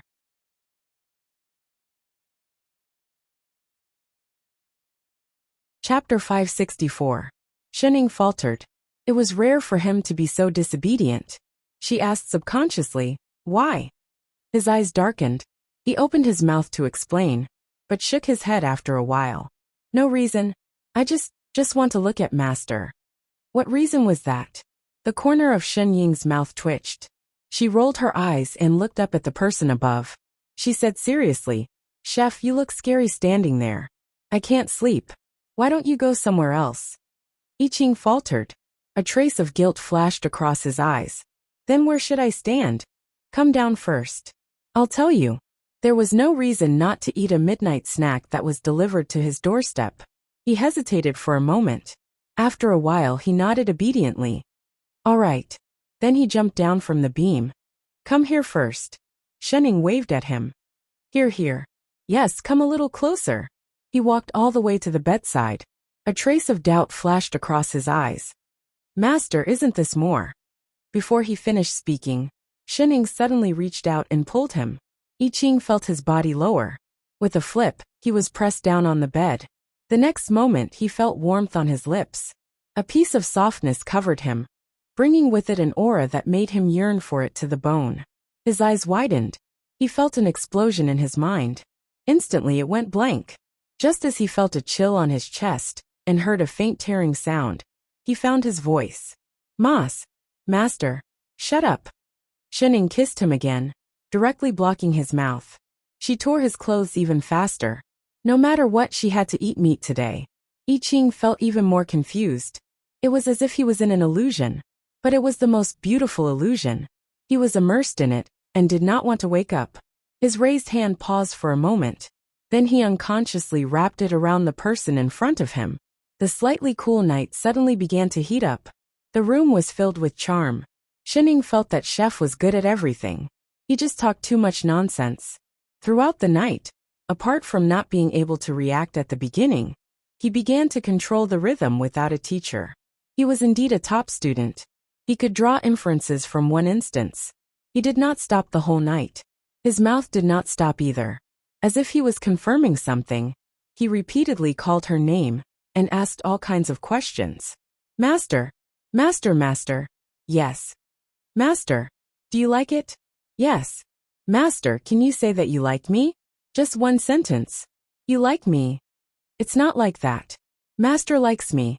It's Master who likes me. A while later. I love Master. I like him very much. I only like Master, only Master. So, you only like me, okay? Okay. Say it again. All right. Master. Shut up. Focus. When Lone Moon woke up, he found that Chef was already in the kitchen. Not only that, but the table was also filled with steaming hot breakfast. It was as if he had woken up early in the morning to work.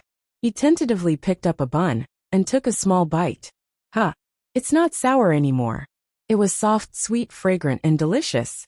It seemed to be more delicious than before. Had Chef thought it through? Or had he gone crazy from the stimulation? He stretched his head out to look at the kitchen suspiciously, only to find that Chef was putting the plates of cooked vegetables into the storage bag. And the stove was filled with layers of already cooked vegetables, each one of them carefully preserved with an array. Chef, you? He couldn't help but ask. Isn't Master going out? Chef turned back to look at him before replying. We have never been to that place before. Prepare some food in advance in case we can't find anything. He answered matter-of-factly. Lone Moon's expression became more complicated. Was he crazy? That must be it. Yesterday, he had a disappointed look on his face, and today, he suddenly recovered? As a good parent, Lone Moon felt that he had to care about his children's mental health. I say, Chef. He was about to ask when the sound of the door opening came from not far away. I Ching paused.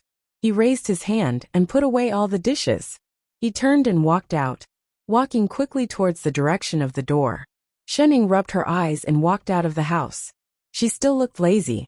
In fact, she seemed to be even lazier than before. Her footsteps were light, as if she was walking on clouds. She looked like she did not sleep for the whole night. Master. Chef went up to her. Shening looked up. Then, she simply fell into the arms of the person in front of her. She leaned on Chef like mud. She rubbed her eyes and yawned. Chef was stunned for a moment. Out of habit, he helped the person who was about to fall to the ground. He held her carefully. In an instant, there seemed to be something soft pouring out of his eyes, wrapping tightly around the person in front of him. Master, breakfast is ready. Go wash up first. Shining answered. She still lazily did not move. Chef did not move either. The two just leaned against the front of the house quietly. Lone Moon. Lone Moon looked at the two of them suspiciously. Was it an illusion? Although he had seen this scene many times before, he felt that something was wrong with the two of them today. It was as if there was a special aura around them. He thought for a long time, but could not figure it out. Hey, the two of you. He could not help but speak. Don't delay. Didn't you say that you were going to void land this morning? It's almost noon. Shining glanced at him. Then she straightened and turned to wash up. Chef, on the other hand, looked over with some resentment. Why are you looking at me? Lone Moon was confused. Did he say something wrong? Chef did not answer. He just turned and chased after Shining. He went to get water and a towel. Something was wrong. He turned and sat back at the table. He had just eaten 2 buns when the two of them came back. He hurriedly increased his speed and stuffed another 2 buns into his mouth. Once at the table, Shining immediately came back to life. She started to fight with him for food energetically. Lone Moon could have won, but Chef actually joined the battle. He snatched a few of his soup dumplings and gave them to Shining. Although this happened often in the past, Lone Moon did not know why. He felt that something was different this time. Perhaps the way he looked at Shining was too soft. It was as if water would drip out if he was not careful. His eyes were so focused as if nothing else existed. That strange feeling appeared again. Lone Moon felt goosebumps all over his body for no reason. Just as they were about to finish eating, Chef subconsciously raised his hand to wipe the corner of Shen Ying's mouth. The two of them were so close that they seemed to be one. There seemed to be a sweet feeling around them. Only then did he realize what this aura was. Damn it. F***ck your dog food. Fall.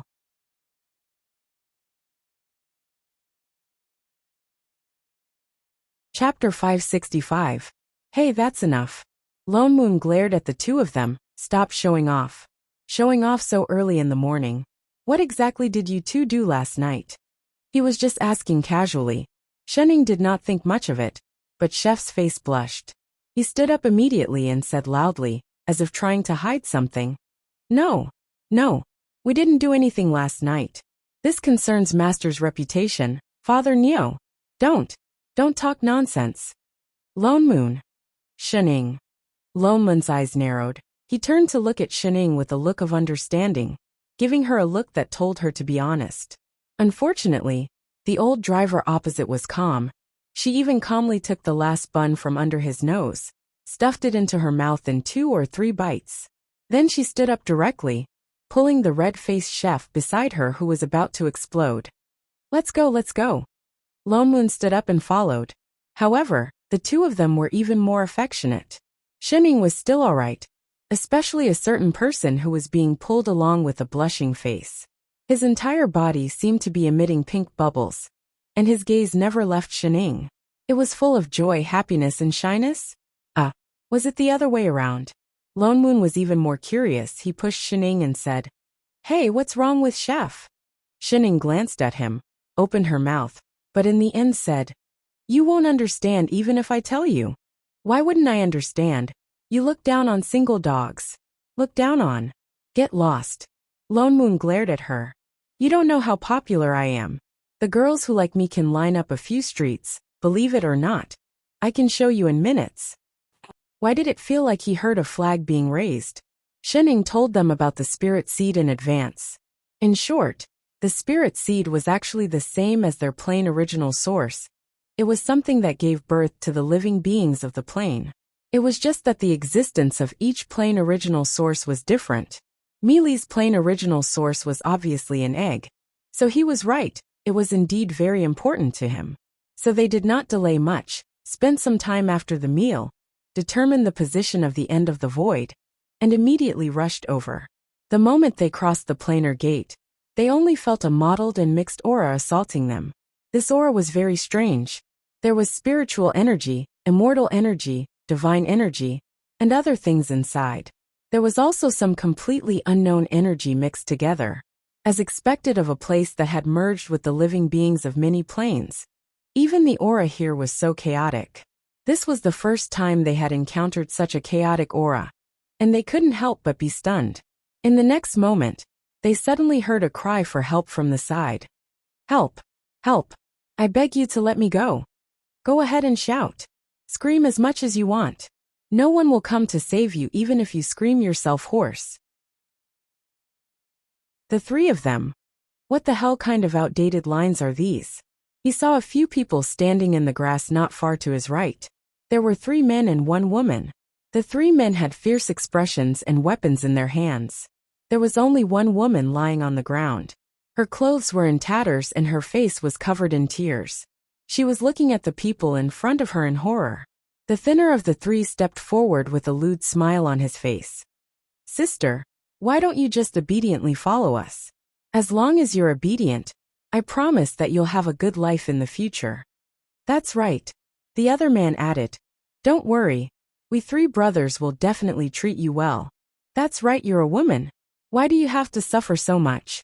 My heart aches just looking at you. Let me treat you well. With that said, the 3 of them directly went forward to grab her. The woman had nowhere to retreat. She cried out again, tears rolling down her face. Lone Moon frowned and could not help but call out. Stop. He quickly walked over and at the same time made a hand seal. A strong wind swept towards the 3 of them, instantly forcing them back a few feet. He turned to look at the disheveled woman. After thinking for a moment, He took out a piece of clothing from his storage bag and threw it over. The woman was stunned for a moment. As if she had just reacted, she hurriedly picked up the clothing and wrapped it around her body. She looked at the people in front of her with a look of gratitude and worry. "Why are the three of you making things difficult for a woman in broad daylight?" he said in a low voice. "Where did this mongrel demon come from? How dare you meddle in my business?" The tall and thin man glared at Lone Moon fiercely and even waved the knife in his hand threateningly. "That's right," the other, a little more muscular, said. "This woman owes us money and is not returning it. It's only right for us to use her as payment. If you know what's good for you, get out of my way." "No, it's not like that." The woman on the ground panicked. She took 2 steps forward and tugged at the corner of Lone Moon's clothes. "They lied to me. I don't even know them. I don't owe them anything at all. I was just passing by and was kidnapped by them. Stinky woman, you owe money and not return it. How dare you deny it?" The tall and thin man scolded loudly. The woman was so frightened that she shivered and shrank even further behind Lone Moon. Lone Moon frowned and swept a glance at the three of them. "Since the three of you say that she owes you money, why don't you show me the proof?" The three of them were stunned. A trace of guilt appeared on their faces, but they still argued. I came out in a hurry today. I didn't bring it." "Oh." Lone Moon laughed coldly. "This is the first time I've heard someone say that they came specially to collect a debt without bringing proof. You." The man was furious. His gaze shifted, and he decided not to pretend anymore. He snorted coldly and said, "Kid, I'm warning you. I'm an elf from Mystic Spirit City. If you dare to provoke us, you'll have to bear the consequences." "Elf." The corner of Lone Moon's mouth twitched. He scanned the other party from head to toe. All kinds of beautiful images flashed through his mind. Suddenly, he felt like he was going to be disillusioned. He turned to look at Shunning behind him. Was this for real? There were really elves here? And they looked like this? What happened to the pointed ears and the special beauty that came with a soft glow? Shunning was also confused. She shook her head. She had never been to this area before. The three people on the other side, however, knew that they had misgivings. Instantly, they laughed even more proudly. I don't know which village you came from. I'm not afraid to tell you the truth. The three of us are not people you can afford to provoke." He pointed to the man on the left and said, "This brother of mine is a 1,000-year spirit tiger." Lone Moon was stunned. Then he reacted. So it was a spirit that had become a spirit? Not a spirit from Western fantasy. But the other party pointed to another one on the right and said, "This brother is also a deer spirit with 800 years of cultivation." As for me, he snorted twice and straightened his back. Even more proudly, he said in a loud voice, "I have a full 2,000 years of cultivation. I'm on the verge of attaining Tao. I'm a chicken spirit." The three of them. There was silence. Pooh. Chapter 566. The few of them could not help but burst out laughing. They tried their best to suppress their laughter, their shoulders shaking uncontrollably. A moment later they replied, "So it's the chicken spirit. Sorry for not recognizing you. Our chef has been keeping his name hidden." The man frowned, as if dissatisfied with their reactions. He scanned the three of them and said, "What kind of demons are you?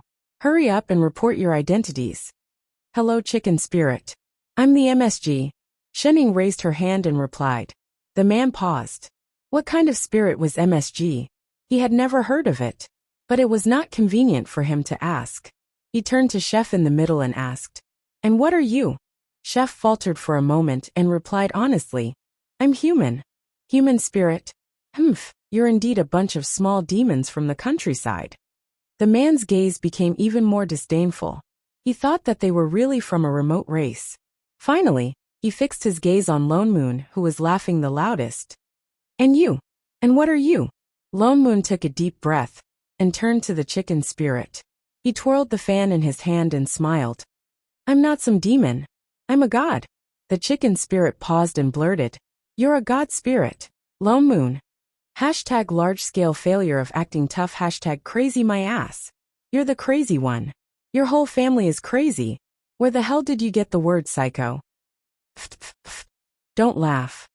He turned and glared at the master and disciple. Do you believe I won't deduct your food allowance? The corner of Loman's mouth twitched. He could not be bothered to continue talking to these three hooligans. Forget it, let's do it. With that said, he waved the fan in his hand, and several wind blades swept toward them. Before the three of them could react, they were directly blown away. Not even their shadows could be found. He turned to look at the girl beside him who was still in shock. Miss, are you all right? The girl paused and seemed to have just reacted. Tears streamed down her face. Thank you benefactors for saving me. I can't thank you enough. With that said, she started kowtowing. Miss, don't stand on ceremony. Lone Moon hurriedly helped her up. It's nothing. Only then did the girl stand up and stop crying. Holding his hand, she slowly stood up. After a while, she seemed to feel that it was inappropriate, so she quickly retracted her hand and took a step back. She looked up at Lone Moon and immediately lowered her head. Her face blushed shyly. She tugged at the robe draped over her body. Perhaps it was because she remembered that the robe was also given to her by the other party. So her face turned even redder. Miss, this is the wilderness. It's inconvenient for you, Lone Moon, to be alone. Lone Moon thought for a moment and suddenly suggested, we don't have anything important to do at the moment. If you don't mind, we can send you back first. The girl was overjoyed. Her eyes brightened as she looked at Lone Moon. She nodded hurriedly and bowed to them.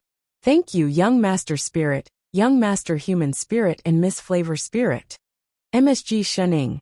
I Ching. Lone Moon. Was he unable to get past this joke?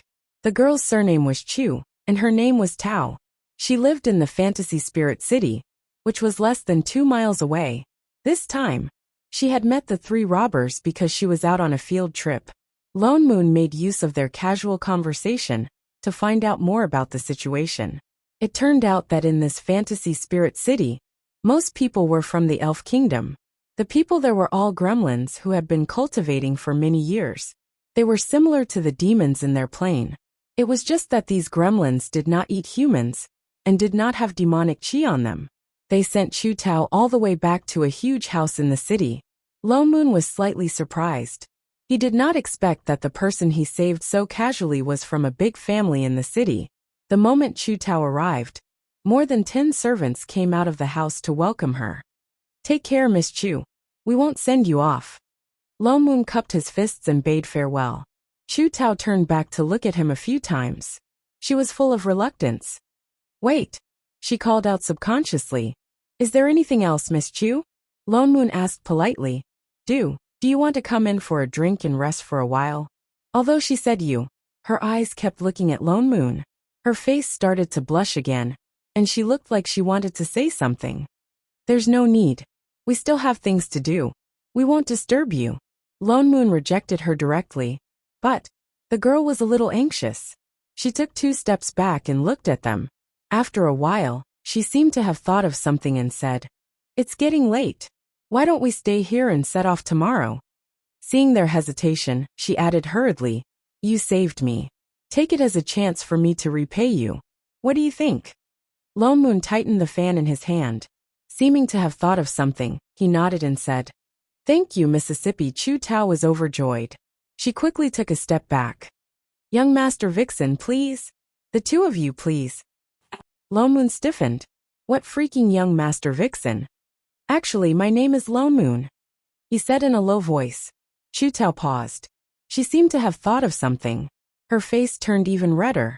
She lowered her head, looking so embarrassed that she wanted to find a place to hide. Young Master Lone Moon, please. Only then did she invite them in. After instructing the servants to take good care of them, she got up and went to change. The master and disciple. Their eyes narrowed into an ambiguous line as they turned their heads to look at a certain elegant young master who was putting on airs.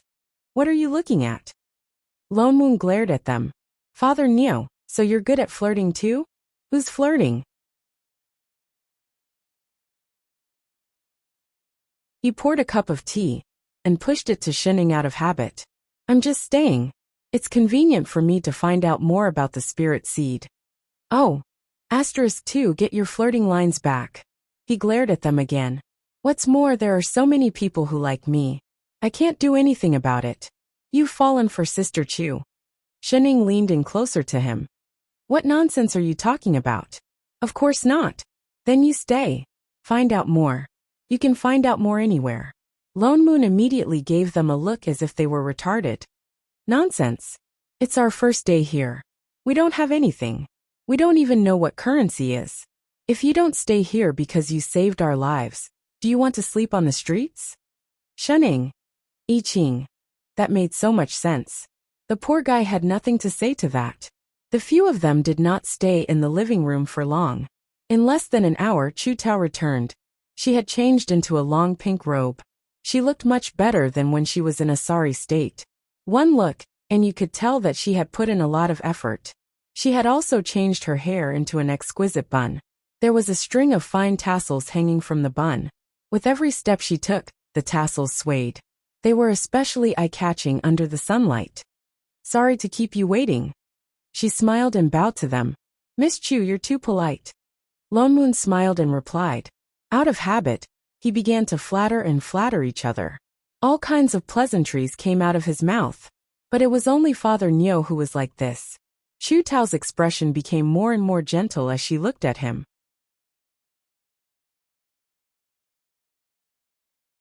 Chapter 567. Lone Moon saw that she was almost done bragging.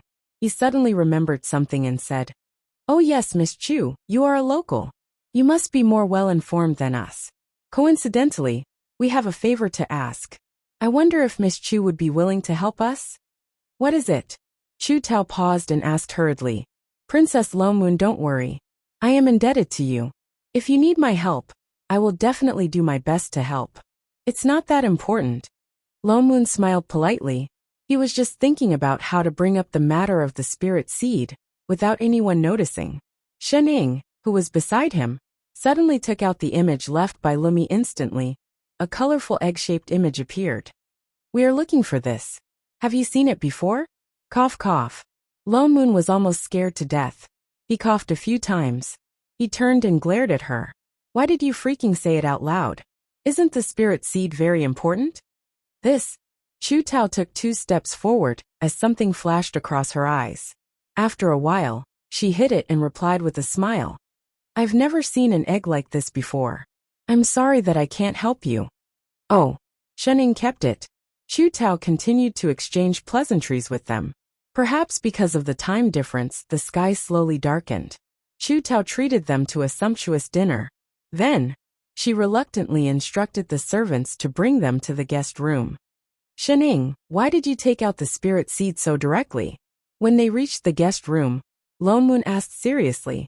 Wasn't she afraid that such an important thing would attract the attention of others? This egg is just a camouflage that Huahua set up for the spirit seed. It is not its original appearance. Shening explained. Apart from the manager, others would at most think that it is an ordinary energy body. They would not be able to tell what is different about it. So that was why. Lone Moon heaved a sigh of relief. In other words, I can look for it openly. I don't have to worry about others finding out. She nodded. You should have said so earlier. Suddenly, he felt that this matter was much easier. All right, let's hurry and ask around tomorrow. You guys should rest early too. As he spoke, he opened the door and was about to return to his room. After thinking for a moment, he turned around and said, Oh right, you better stay in the room and don't run around. This was not their plane. If they lost it again, not only would they not be able to find it, they might not even be able to return.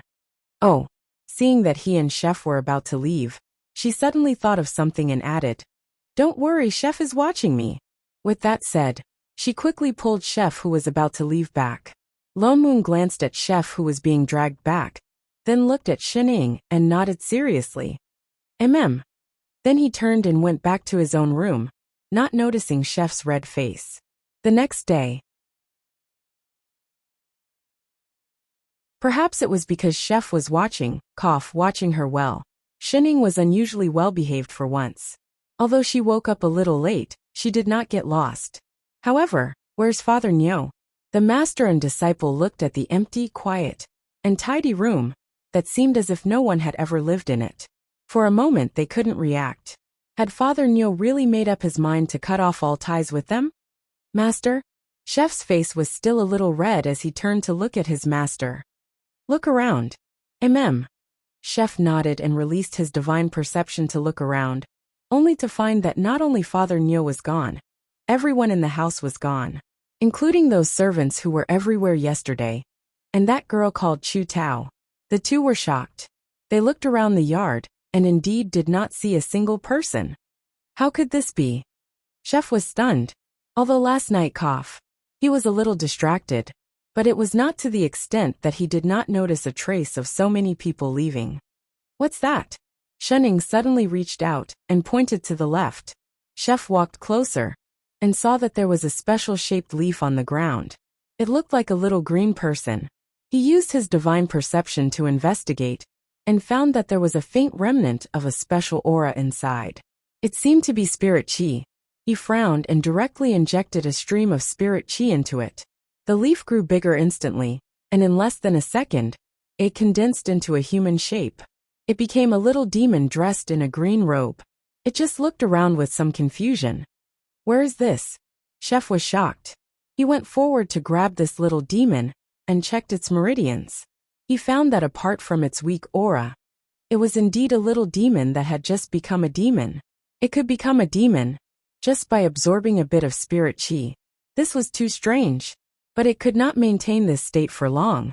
Tomorrow, when the spirit chi dissipated, it would turn back into a leaf. Master, the servants in the garden yesterday were probably transformed from this kind of demon. That was why they all disappeared overnight. It seemed like they just turned back. What's more, they already knew that this place was full of demons and did not look closely at their situation. The only different possibility was that girl called Chu Tao. It should be that girl who took Father Neo away yesterday. But Father Neo's cultivation was not low. How could he be taken away so easily and quietly? Oh, Shenning nodded. Master, I think we should go into the city and find those 3 robbers yesterday. Maybe we can find out more about them.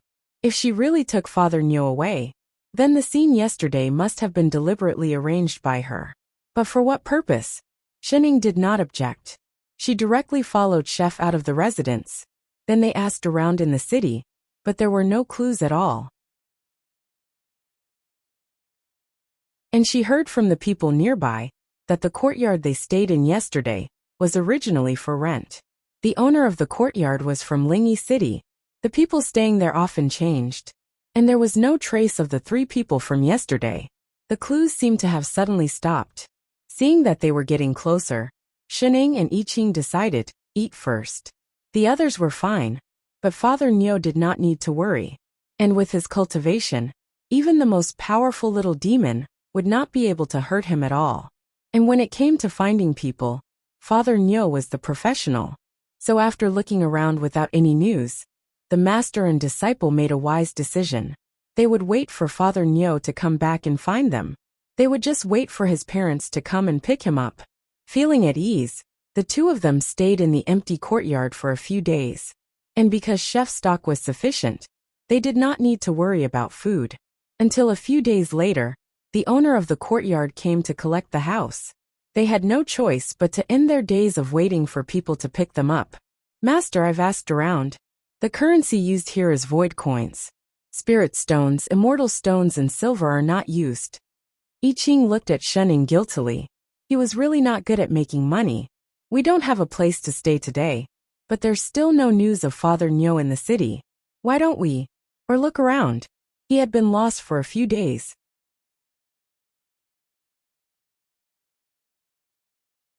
Chapter 568. Oh, Shenning answered lazily, not looking like she wanted to move at all. She turned to look at him and suddenly paused. What did you call me just now? Master? No, I think I heard Father Neo's voice just now, Shenning said. Chef paused and subconsciously released his divine perception to scan, but did not find Father Neo's figure. Just as he was about to ask, he really heard a familiar voice. Chi-Chun Chef. Do you hear me? The voice was faint, but seemed to be very close. I-Ching paused and suddenly thought of something. He immediately opened his storage bag and took out a transmission talisman that he had for many years. It was indeed the voice inside. Father Neo. Nonsense. Where the hell did you two go? Hurry and save me. From the talisman came Father Neo's intermittent, but slightly broken voice. I'm telling you that is a pervert. I'm not in your city now. You two listen up. He suddenly stopped mid-sentence. The transmission talisman was still lit, but there was no sound at all. He was listening. Father Neo. Low moon. Chef called a few times, but there was no other sound from the talisman. After a while, the light on the talisman slowly dimmed. What was going on? His heart sank. Father Neo seemed to be in big trouble. Master, looks like we can't continue waiting. He should be trapped by something. Yes. Shening continued to nibble on her fruit. But I Ching frowned. He didn't speak in detail just now, and we don't know much about this place. If the person who captured him wants to hide, we don't know where to look for him. I know. Shening suddenly opened her mouth. I Ching paused. Master knows? Shening suddenly pointed to the opposite side of the street. Isn't it written there? I Ching turned and saw that there was suddenly a lot of people in front of the signboard across the street. There was a new notice pasted on that signboard, and it seemed to be some kind of sorcery. The words on it flew out one by one and floated in the air. There was even its own dubbing that resounded throughout the city. Special news. Her Majesty Tao Chu will be getting married in the Imperial City in 3 days. Marrying young Master Lone Moon of the Godly Elves. Young Master Lone Moon was chivalrous and courageous. He was handsome on the outside and kind on the inside. He was still a rare man in the world. The Emperor was very pleased, so he announced to all the elites in the kingdom that young Master Lone Moon would be the Empress. Amnesty for the world. The whole world should celebrate. I Ching. Shening. She suddenly understood why Father Neo broke down like that just now. Was this a love disaster? Who asked him to raise flags for no reason? Master, what should we do? I Ching turned to look at Shening, frowning. What else can we do? Shening patted the pastry crumbs off her hands but failed. She wiped them on Chef's body and said, Let's hurry to the wedding. If Father Neo heard what Master said, he would really deduct their food allowance. Shening really did not expect that Father Neo, who had been single for 10,000 years, would either not make a move or flirt with the Queen of the Fairy Kingdom. Indeed, she could not underestimate Father Neo's charm. Father Neo was getting married. As his family, of course they could not be absent. So that day, they asked for directions to the Imperial City and rushed there on their swords. The area of the void was vast, and there were turbulence everywhere, as well as space-time storms that appeared from time to time. They could not teleport directly here, so they could only fly over on their swords. Chef's speed was not slow, but the two of them still spent 2 days before they reached the Imperial City. From afar they saw a huge pink palace. Different from the other majestic palaces, this palace was on a huge tree. It looked like a peach tree, but it was so tall that it covered the sky and the sun. Its leaves extended to the ground and the entire city. The tree was full of pink peach blossoms, falling into the city below. It was like a never-ending rain of peach blossoms. They had to say, this was the most girlish city they had ever seen. The queen's taste was indeed extraordinary. The two of them landed directly and entered the city. Without a doubt, the palace on the tree was that Queen Tao Chu's palace. Thinking about how she called herself Chu Tao before, and how she gave her name so casually, she could only fool outsiders like them. If they were not mistaken, Father Neo should be in the palace on the tree. I Ching subconsciously released his divine perception and scanned the entire Imperial City, but he could not find any trace of Father Neo. Master, I Ching hesitated. There seems to be some strange sorcery around the palace that can actually block my divine perception. Shening nodded and explained. The void land is full of living beings from another plane. It's normal that the system is not compatible. Then should we take the opportunity to barge in now? There's no rush. Shen Ying's eyes narrowed, and there was a hint of mischief in her voice. We are proper family members after all. We can just go in openly. She pointed to the entrance under the tree. I Ching hesitated. but still flew in that direction obediently, and stopped in front of a group of gremlins guarding the entrance. "How dare you? Who dares to trespass the palace?" Instantly, more than 10 guards looked in their direction. I Ching was about to speak, but the leader of the ear guards paused, and then became delighted. He quickly stepped forward and cupped his fists. "So it's 2 esteemed guests." He waved his hand at the guards behind him, indicating for them to move aside. "2 esteemed guests. My king told me that you would come, so he specially asked me to wait here. The Empress has been waiting for a long time. Please come in." I Ching looked at him in surprise. He thought that the Empress deliberately avoided them and took Father Niu away because she did not want them to follow. Why did it seem like she did not care at all that they chased after them?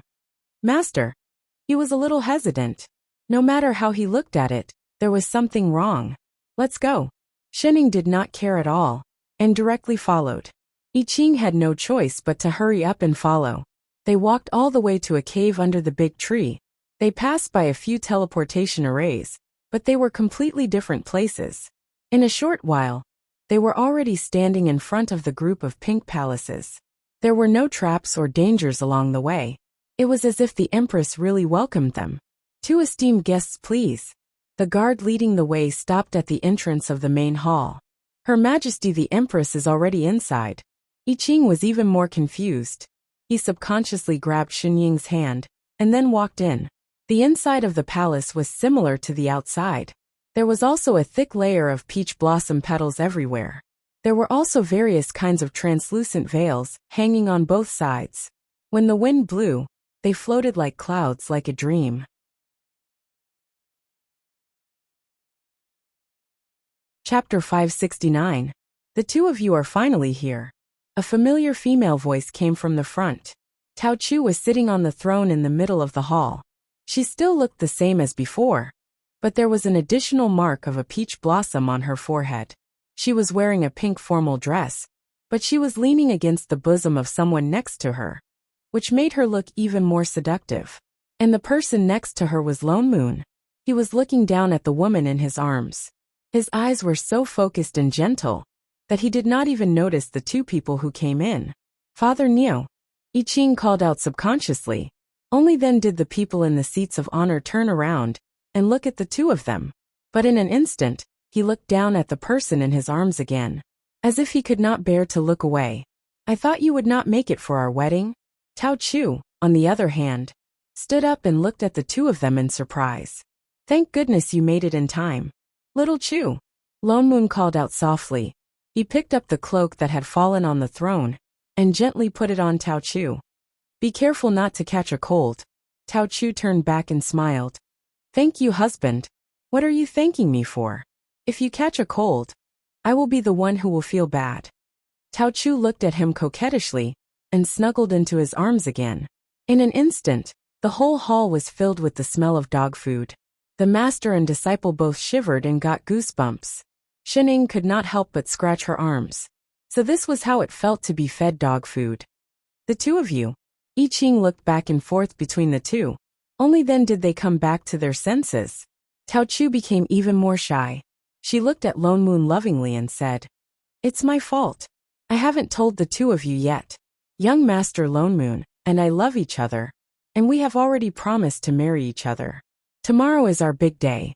The 2 of you must be punctual." I Ching looked at Lone Moon in surprise. "Father Niu, are you really going to be her Empress?" "Not going back. If we get married, this will be our home," Tao Chu answered. "Of course, you can stay if you want." I Ching frowned and looked at Lone Moon, who was still looking at Tao Chu affectionately. He asked directly, "If that's the case, why did you suddenly disappear that night?" "It's all my fault," Tao Chu blushed and said shyly. "That night, I went to confess my feelings to young Master Lone Moon and found out that he was interested in me too. I was so happy that I agreed to tie the knot with him. Who would have thought that young master was so anxious that he rushed back to the imperial city at night and didn't have time to inform you too?" "Why so anxious?" "In other words, the 2 of them fell in love with each other and couldn't wait to get married?" Somehow, I Ching felt that something was wrong. Tao Chu spoke again. The two of you must have worked hard on your journey. I have already prepared a place for the two of you to stay, so you can go and rest first. You are young Master Loneman's family. Tomorrow, we will need to trouble the two of you to be our witnesses. She then summoned 2 servants dressed in palace attire to lead the way. The two of them could not stay any longer. Turning back to look at the two of them who were so affectionate, I Ching could not help but ask, Father Nyo, if you get married, what about our food allowance next month? The two behind him paused. Something flashed across Tao Chu's eyes, but she immediately recovered. Still smiling, she said, Of course it will be the same as before. Oh. I Ching then turned and pulled his master away, following the palace maid who led the way. All the way to the guest room in the side hall. Chef set up several isolation arrays before saying in a low voice, Master, I'm afraid Father Nyo is being controlled by that flower demon. That's right. Did you just realize that? Then should we hurry and save him? In the hall just now, Father Nyo did not say a word to them, as if he did not know them. There's no hurry. Shening chuckled. We haven't had the wedding wine yet. Let's drink first. I Ching frowned. After thinking for a while, he finally could not help but say, Master, if we just watch Father Nyo like this and don't find a reason, he will really fly into a rage. What's more? He shook the bag in his hand. We've eaten all the ingredients we brought these few days. There's no more left. Air. Shening stiffened. She lowered her head and thought for a while before saying, What do you think about the reason why we can't find a way to break Father Nyo's control? I Ching paused, as if he had just thought of this point. His expression instantly became serious. Master is right. The gremlins in this world are different from ours. They don't seem to use immortal spirit chi for cultivation, and there's not a trace of demonic chi in their bodies. If we act rashly, even if we save Father Nyo, we might not be able to break their control. I understand, Master. Shening opened her mouth. After a while, she patted his shoulder and said seriously, It's good that you understand. Then her eyes brightened and she looked eager. Then tomorrow, how do you think we should go to the bridal room? Oh yes, we must prepare the shadow stones. Bring a few more. Master, you just want to watch Father Nyo make a fool of himself, right? Definitely, right? The next day, Tao Chu was a queen after all. The wedding ceremony was naturally very lively. The entire palace was filled with a festive atmosphere. There were lanterns and colored banners everywhere. People came and went. Even the peach blossom petals falling from above seemed to be redder. When the auspicious hour arrived, they saw Lone Moon, dressed in red, holding the hand of Tao Chu, who was also dressed in red. Tao Chu did not lie. She arranged for Shen Ying and her disciple to sit at the very front to observe the ceremony. Even some other high-level gremlins were lined up behind them. After a long series of complicated and incomprehensible rituals, the ceremony was finally completed. Lone Moon, on the other hand, had a gentle smile on his face the entire time. He didn't seem forced at all. The way he looked at Tao Chu was as gentle as could be. It was as if they were truly lovers who had fallen in love with each other. Only after the two finished the ceremony did they head towards the bridal room. There was still a banquet to be held. Tao Chu was a queen. Naturally, she had to go out to entertain the guests. So after sending Lone Moon to the bridal room, she went out. Although I Ching sat in the main hall, his divine perception followed the two. Naturally, he also saw Lone Moon sitting alone in the bridal room. He sat motionless on the bed. There was still that gentle smile on his face, but there was no focus. He seemed to be in a meditative state. Master, should we? I Ching told Shen Ying about the situation in the bridal room. He looked at her questioningly. If they acted now, they could take Father Nyo away directly. He's awake? Shen Ying asked. Not yet. I Ching shook his head. Then there's no hurry. We'll talk about it when it's time to consummate the marriage. Yes, Master. I Ching did not suspect anything. He had been paying attention to the situation. When the sky slowly darkened, a large number of guests left the palace. They also got up to leave, but when they returned to the room, they turned around and went straight to the bridal room.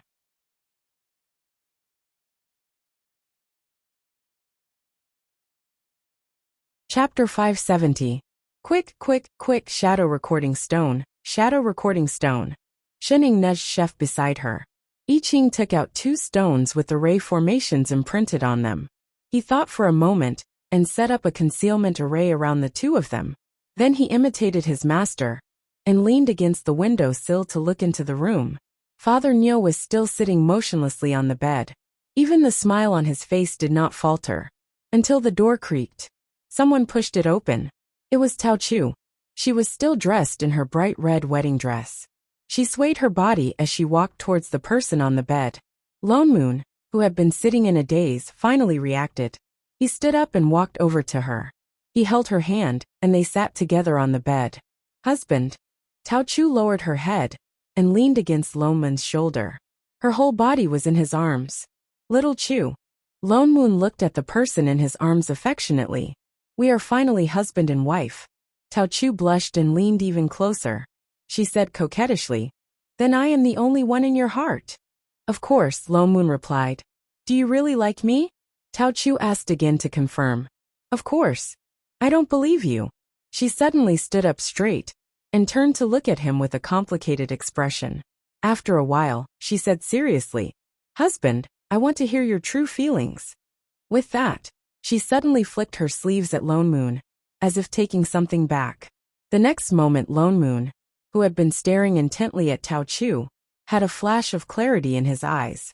He blinked, and the next moment, his entire aura turned cold.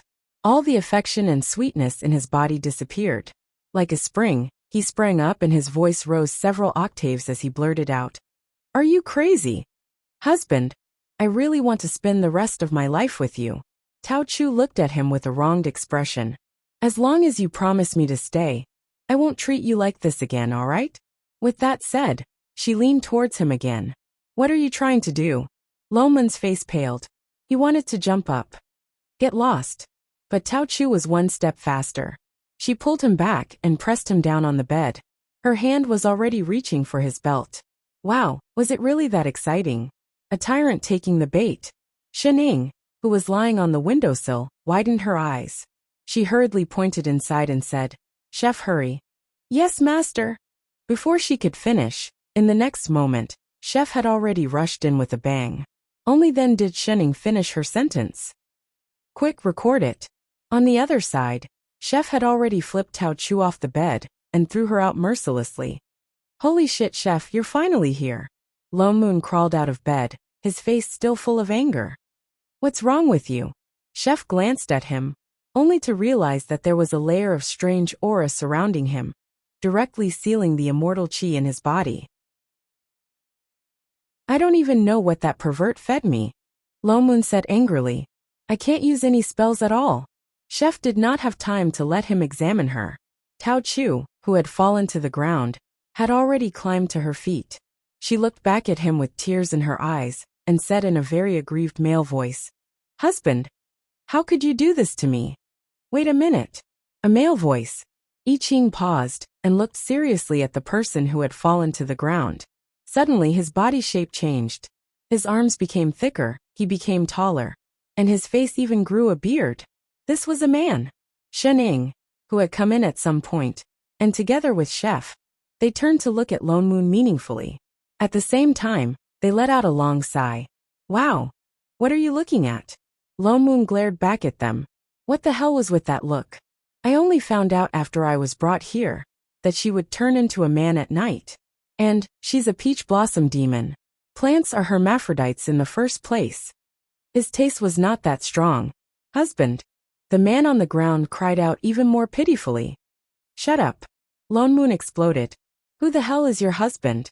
Chef, quickly think of a way to help me undo this restriction.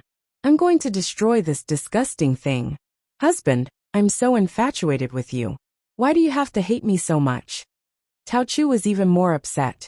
Shizi held her heart and began to sob, looking very delicate. But he was a strong man now. Tears streamed down his bearded face, and the scene was.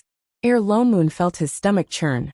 He sat up on the bed and held onto the bedpost as he turned around and began to vomit. Ugh, I Ching. Shening. So this was the reason why he broke down and asked for help back then? He really had a strong taste. Hurry up and get this guy out of my sight, Lo Moon said. He looked up and continued to vomit. Tao Chu, on the other hand, glanced at Chef and Shining. Her expression turned cold, and she scanned them angrily. Finally, she looked at Lo Moon and said, "Although you don't want to be with me, leave your body to accompany me." After saying that, he stood up and did something. There was a rustling sound outside, and a large number of peach blossom petals flew in and surrounded him instantly. The petals rushed in like sharp blades, and the whole bridal chamber suddenly collapsed with a bang. Be careful. His fragrance is bewitching and can restrict immortal energy. Don't let him get close to you, Lo Moon hurriedly reminded Chef. Chef frowned and set up a defensive array around him. He watched as the petals rained down on him, but Chef only turned the sword in his hand. In an instant, the overwhelming sword chi was reflected back at him. The petals in the sky shattered into pieces. Before he could make a move, he heard a scream. Ah! Tao Chu fell to the ground. His body was covered with sword marks. He looked at Lo Moon in horror. Who are you? Chef did not waste time talking to him. He conjured a seal and summoned several spirit swords. They fell down and formed a sword array, trapping Tao Chu inside. Tao Chu's expression changed. Only then did he realize that he was afraid. His murderous aura disappeared, and he returned to the weak and strong man he was just now. He looked at Lo Moon with tears in his eyes. Husband, do you really want to kill me? Although I don't like you, I really like you. Shut up. You caught me here in the middle of the night, restricted my freedom and controlled my body. Do you like that? Damn it. Crazy. Lo Moon was about to explode. He snatched the sword from Chef's hand and pointed it at him. Try saying that again. But I did it because I like you. He looked aggrieved, but he still looked at Lo Moon affectionately. You promised me from the start that you wouldn't do this. I did it because I love you.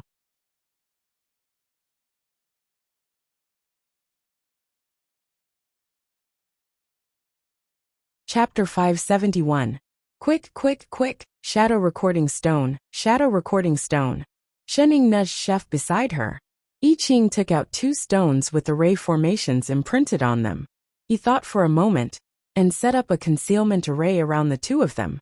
Then he imitated his master and leaned against the window sill to look into the room. Father Neo was still sitting motionlessly on the bed. Even the smile on his face did not falter until the door creaked. Someone pushed it open. It was Tao Chu. She was still dressed in her bright red wedding dress. She swayed her body as she walked towards the person on the bed. Lo Moon, who had been sitting in a daze, finally reacted. He stood up and walked over to her. He held her hand, and they sat together on the bed. Husband. Tao Chu lowered her head and leaned against Lo Moon's shoulder. Her whole body was in his arms. Little Chu. Lo Moon looked at the person in his arms affectionately. We are finally husband and wife. Tao Chu blushed and leaned even closer. She said coquettishly, Then I am the only one in your heart. Of course, Lo Moon replied. Do you really like me? Tao Chu asked again to confirm. Of course. I don't believe you. She suddenly stood up straight and turned to look at him with a complicated expression. After a while, she said seriously, Husband, I want to hear your true feelings. With that, she suddenly flicked her sleeves at Lo Moon, as if taking something back. The next moment Lo Moon, who had been staring intently at Tao Chu, had a flash of clarity in his eyes. He blinked, and the next moment his entire aura turned cold. All the affection and sweetness in his body disappeared. Like a spring, he sprang up and his voice rose several octaves as he blurted out. Are you crazy? Husband, I really want to spend the rest of my life with you. Tao Chu looked at him with a wronged expression. As long as you promise me to stay, I won't treat you like this again, all right? With that said, she leaned towards him again. What are you trying to do? Lo Moon's face paled. He wanted to jump up. Get lost. But Tao Chu was one step faster. She pulled him back and pressed him down on the bed. Her hand was already reaching for his belt. Wow, was it really that exciting? A tyrant taking the bait. Shening, who was lying on the windowsill, widened her eyes. She hurriedly pointed inside and said, Chef, hurry. Yes, master. Before she could finish, In the next moment, Chef had already rushed in with a bang. Only then did Shunning finish her sentence. Quick, record it. On the other side, Chef had already flipped Tao Chu off the bed and threw her out mercilessly. Holy shit, Chef, you're finally here. Lone Moon crawled out of bed, his face still full of anger. What's wrong with you? Chef glanced at him, only to realize that there was a layer of strange aura surrounding him, directly sealing the immortal qi in his body. I don't even know what that pervert fed me, Lone Moon said angrily. I can't use any spells at all. Chef did not have time to let him examine her. Tao Chu, who had fallen to the ground, had already climbed to her feet. She looked back at him with tears in her eyes and said in a very aggrieved male voice, Husband, how could you do this to me? Wait a minute. A male voice. I Ching paused and looked seriously at the person who had fallen to the ground. Suddenly his body shape changed. His arms became thicker, he became taller, and his face even grew a beard. This was a man. Shening, who had come in at some point, and together with Chef, they turned to look at Lone Moon meaningfully. At the same time they let out a long sigh. Wow! What are you looking at? Lone Moon glared back at them. What the hell was with that look? I only found out after I was brought here that she would turn into a man at night. And she's a peach blossom demon. Plants are hermaphrodites in the first place. His taste was not that strong. Husband. The man on the ground cried out even more pitifully. Shut up. Lone Moon exploded. Who the hell is your husband? Chef, quickly think of a way to help me undo this restriction. I'm going to destroy this disgusting thing.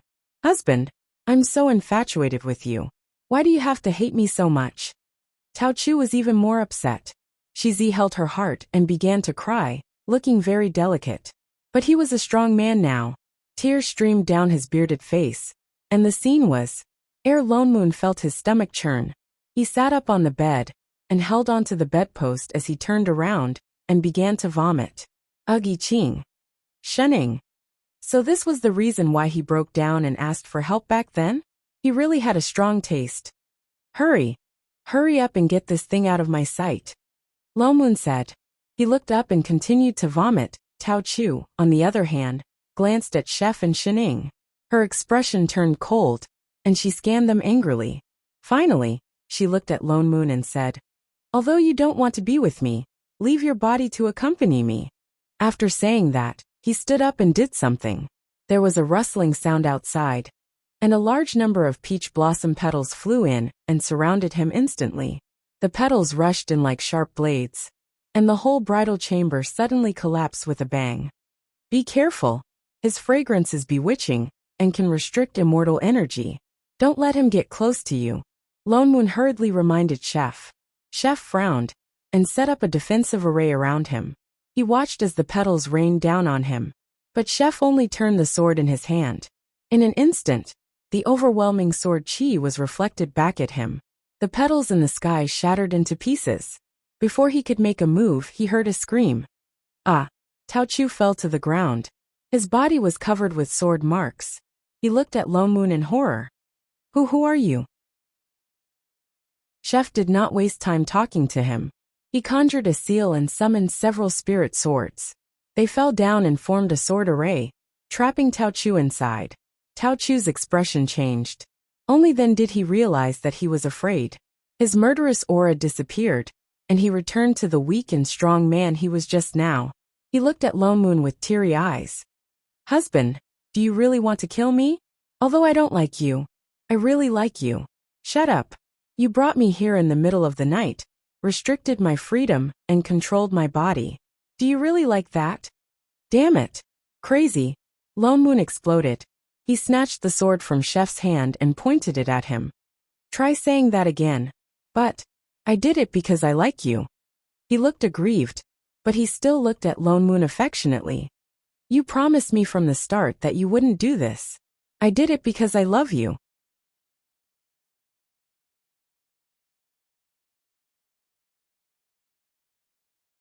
Chapter 572. Lone Moon took the sign. So this guy was here to advertise. No wonder he was so enthusiastic. It seemed that this Zerg's profession was similar to that of a professional paparazzi, specializing in gathering information. No wonder he would come over. Thank you, brother. Lone Moon still replied. Maybe they could really use it. You're welcome, you're welcome. As if he had never met such an easygoing potential customer, the guy became more enthusiastic.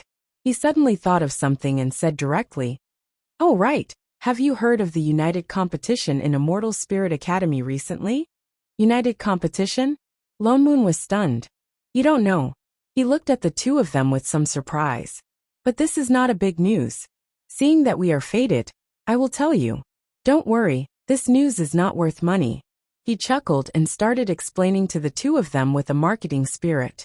This United Competition is the first time Immortal Spirit Academy has united all the other academies to organize a large-scale competition.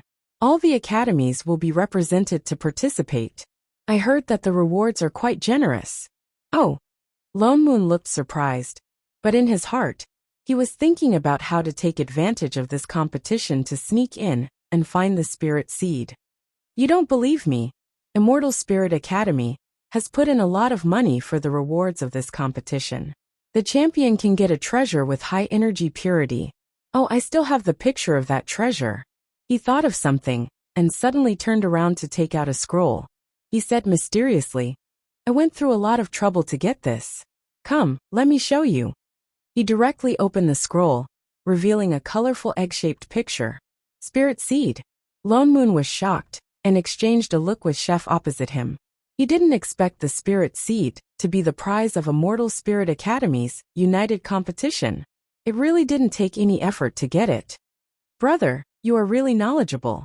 Lone Moon smiled even more enthusiastically. We just came here and don't know enough about this place. Why don't you tell me more about this United Competition in detail? How exactly is it going to be? I heard that there are a total of 3 rounds. And before that there is a preliminary round. He thought for a moment, lowered his voice and added, but I heard that although only the various academies can participate on the surface, but you also know that our central district is a mix of forces, and no one is willing to submit to anyone.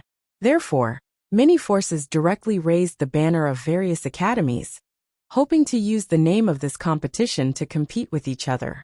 But only the Immortal Academy has this kind of rallying power. Other places can't do it. But I think that the people who are participating might have their plans overturned. What kind of power was the Immortal Academy? Could other forces be stronger than it? The final champion might still be the Immortal Academy. He shook his head and suddenly thought of something. With some pride he said, in the entire Central District, only the Insect Clan's power is comparable to the Immortal Academy.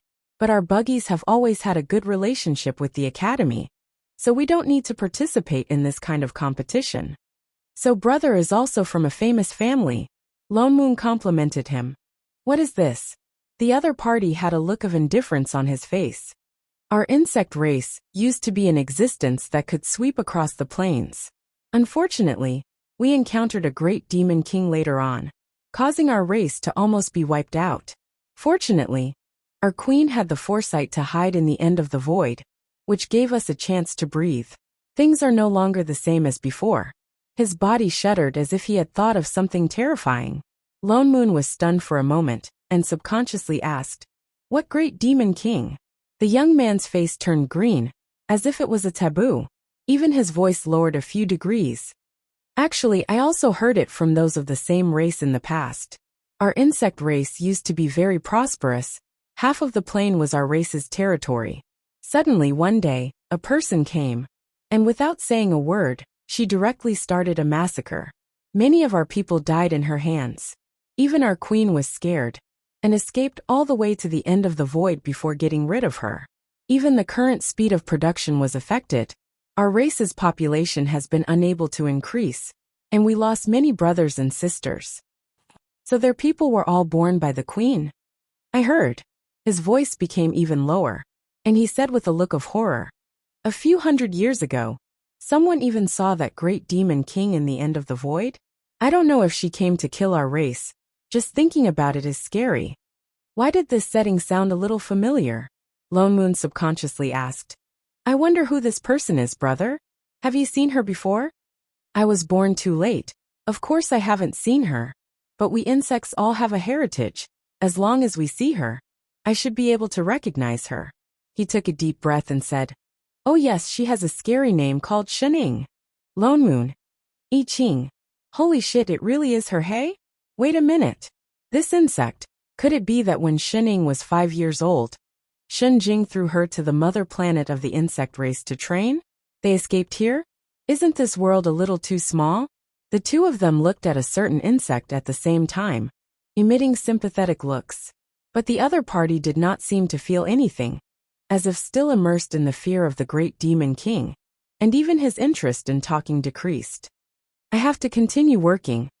He shook his head, turned back to look at the two of them, and said, I won't disturb the two of you drinking your tea. With that said, he pointed to the bag in his hand.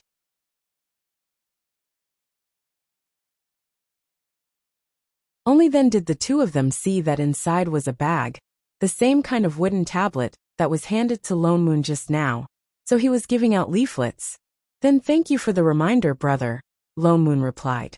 No problem, he chuckled, then carried the bag full of wooden tablets and stood up, intending to continue giving out leaflets. He turned and walked towards the main hall, passing by the door that led to the backyard. Shening, who had just woken up, pushed open the door and walked out. Then their gazes just happened to meet. Both of them were stunned for a moment. Something flashed in the time it took for a spark to fly off a flint, and faintly heard a few crackling sounds in the air. Shening tilted her head, then directly raised her hand and grabbed towards the insect. What are you trying to do? Buggy got a huge fright. His face instantly turned pale, and his legs went limp. He turned and opened his mouth to shout at Lone Moon and Shening beside him. Two young masters, save me. Huh. Shen Ying's hand paused, and she turned to look at the two people at the table. You know them? The two of them had an indescribable expression on their faces, and only nodded after a long while. You can say we know them. Oh.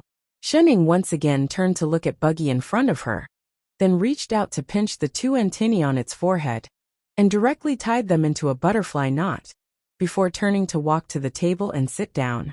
Buggy did not dare to resist, and ran away frantically.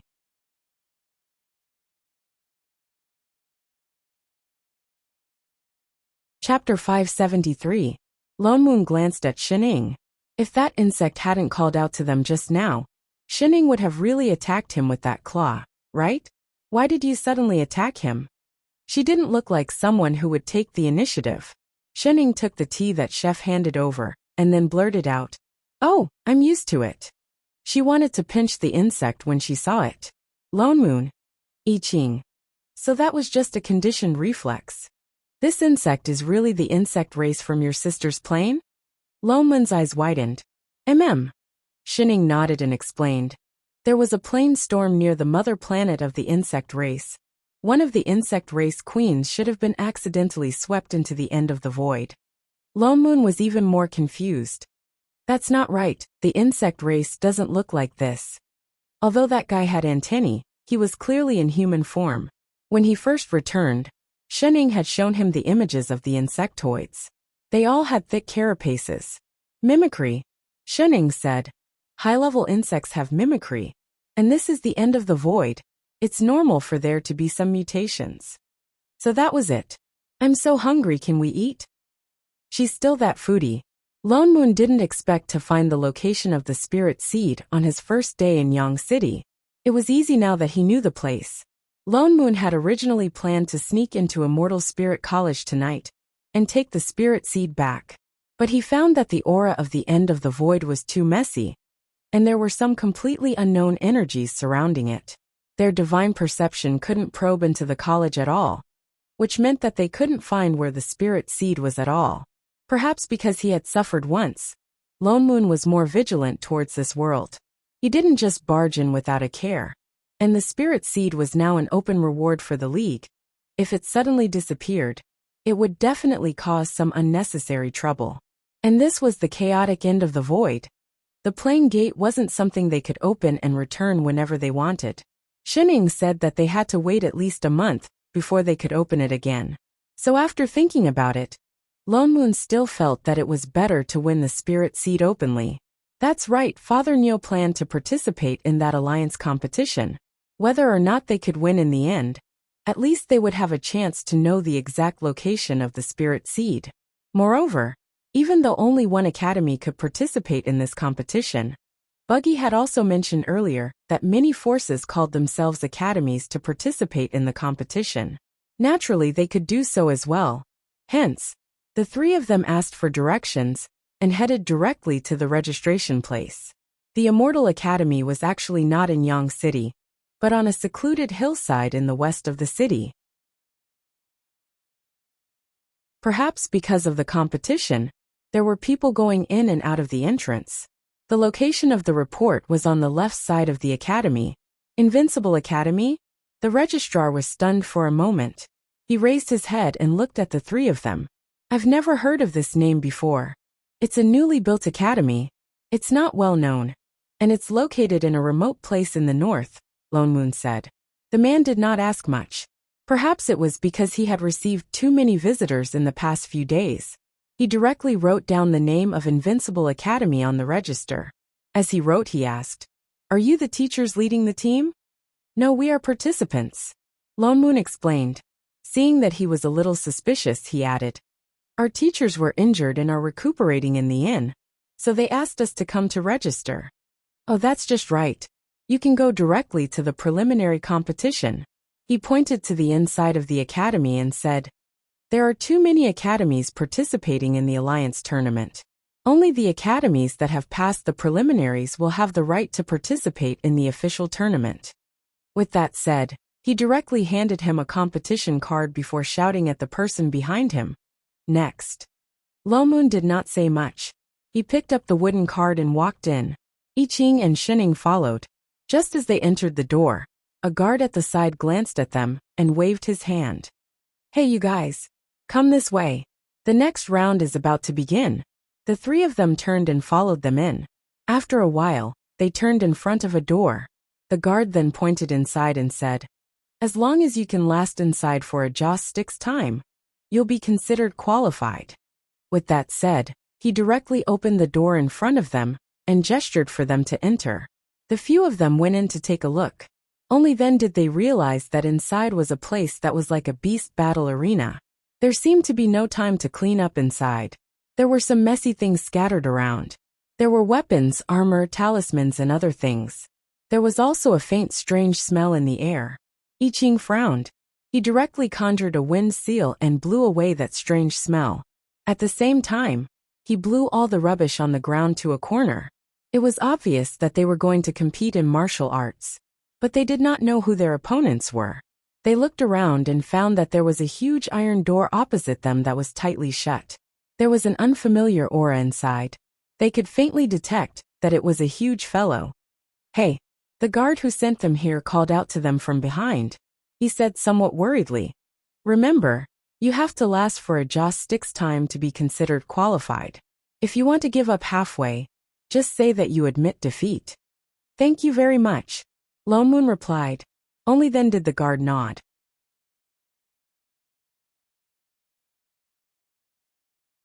Suddenly he took out something. It looked like a talisman or something.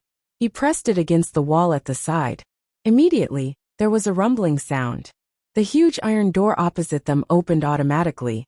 For a moment, that strange smell pounced on them again. The three of them could not help but pinch their noses and take a step back. There was a soft rustling sound coming from inside. They could faintly see a huge figure moving towards them. The figure only moved twice. For some reason, it suddenly stiffened, and then it was motionless. It was like a huge black stone embedded in the door. It was even faintly trembling. After waiting for a long time, they did not see the other party crawl out even half a step. The three of them looked confused. Could it be that the preliminary selection of this alliance competition was just to see who could stand longer? The guard outside was also stunned.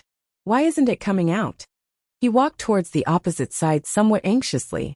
After passing through the big iron door, he heard the other party's somewhat angry voice coming from inside. "Hey, it's your turn. Hurry up and get out." There was no response from inside. "Did you hear that? It's not over yet. Hurry up and get out." "What's the matter with you?" We agreed to fight 10 rounds a day. This is only your second round. Hurry up and go. Wait. Why are you suddenly trembling? What? Not doing it? Didn't we sign an agreement with your queen? What do you mean by not doing it now? Hey, don't force me to complain to your queen.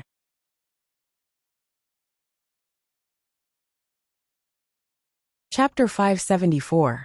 Just as the guard finished speaking, a rustling sound came from the entrance of the cave. Lone Moon and the others stood for a long time before they saw a huge black figure slowly crawling out of the metal door. After a long time, they saw a huge figure appear at the door.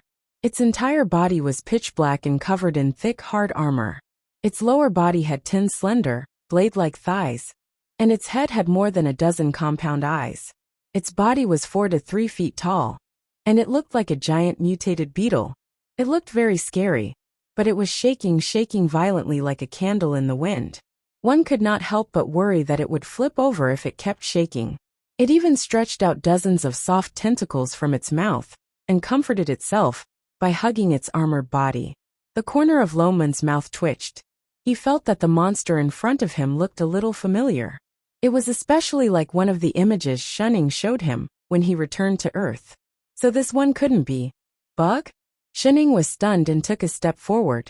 In the next moment, the huge beetle opposite her trembled all over. Even the tentacles on its body seemed to be electrified and slid in a circle. In an instant, it let out a piercing scream. Gee! It turned around and scrambled towards the metal door that it came out from. With a whoosh, it squeezed back in at lightning speed and knocked into the guard beside it. Shunning subconsciously wanted to chase after it, but Lone Moon was quick to catch her. What are you doing? Ha! Shunning was stunned and then reacted. TSK, used to it. She felt uncomfortable if she did not beat up bugs. Lone Moon. I Ching. But the guard beside them was angry. He climbed up and started scolding the insect inside. But this time, no matter how he threatened or tempted it, the insect refused to come out again. Even when he brought out the Zerg Queen, that bug refused to come out. Not long after, there were still some strange cries coming out from within. The guard grumbled with a dumbfounded look on his face. That's weird. What's going on? Didn't they say that the insect race is the most trustworthy? Even if it doesn't want to come out, it should at least change back to its original state and explain the situation, right? Why did it suddenly stop doing it? Lone Moon and I Ching silently turned to look at the person beside them. Suddenly, they wanted to know what Shunning had done to the bugs in the past. Ahem, brother. What do you think of today's test? Lone Moon looked at the guard. Forget it. I will bring you to the testing field next door. The guard sighed and brought the 3 of them to another field. But the strange thing was, no matter which testing field the 3 of them went to, the situation was the same. And it seemed even worse. The Zergs that were supposed to help with the testing didn't even show up. Some of them even slipped away from the backstage. It was the same 10 times in a row. The guards were confused.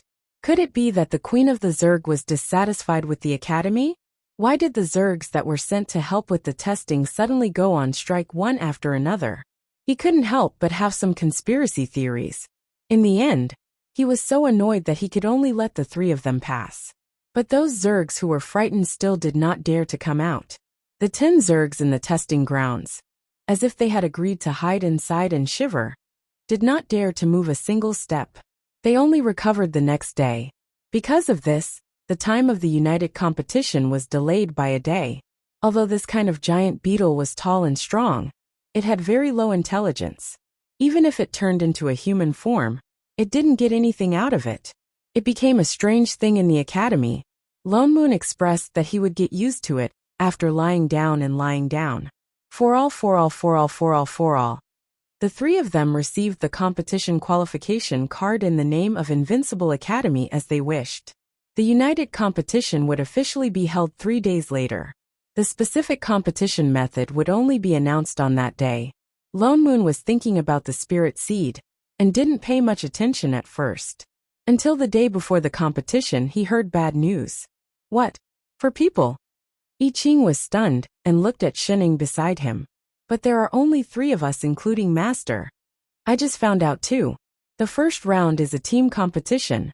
Lone Moon was also a little annoyed. As for a team of 4 to participate, if the number of people is insufficient or exceeded, they will be directly disqualified. This competition was obviously different from their sect competition.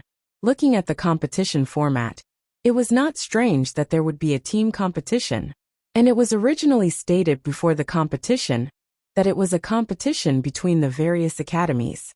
But who would have thought that there would only be 3 people in each academy?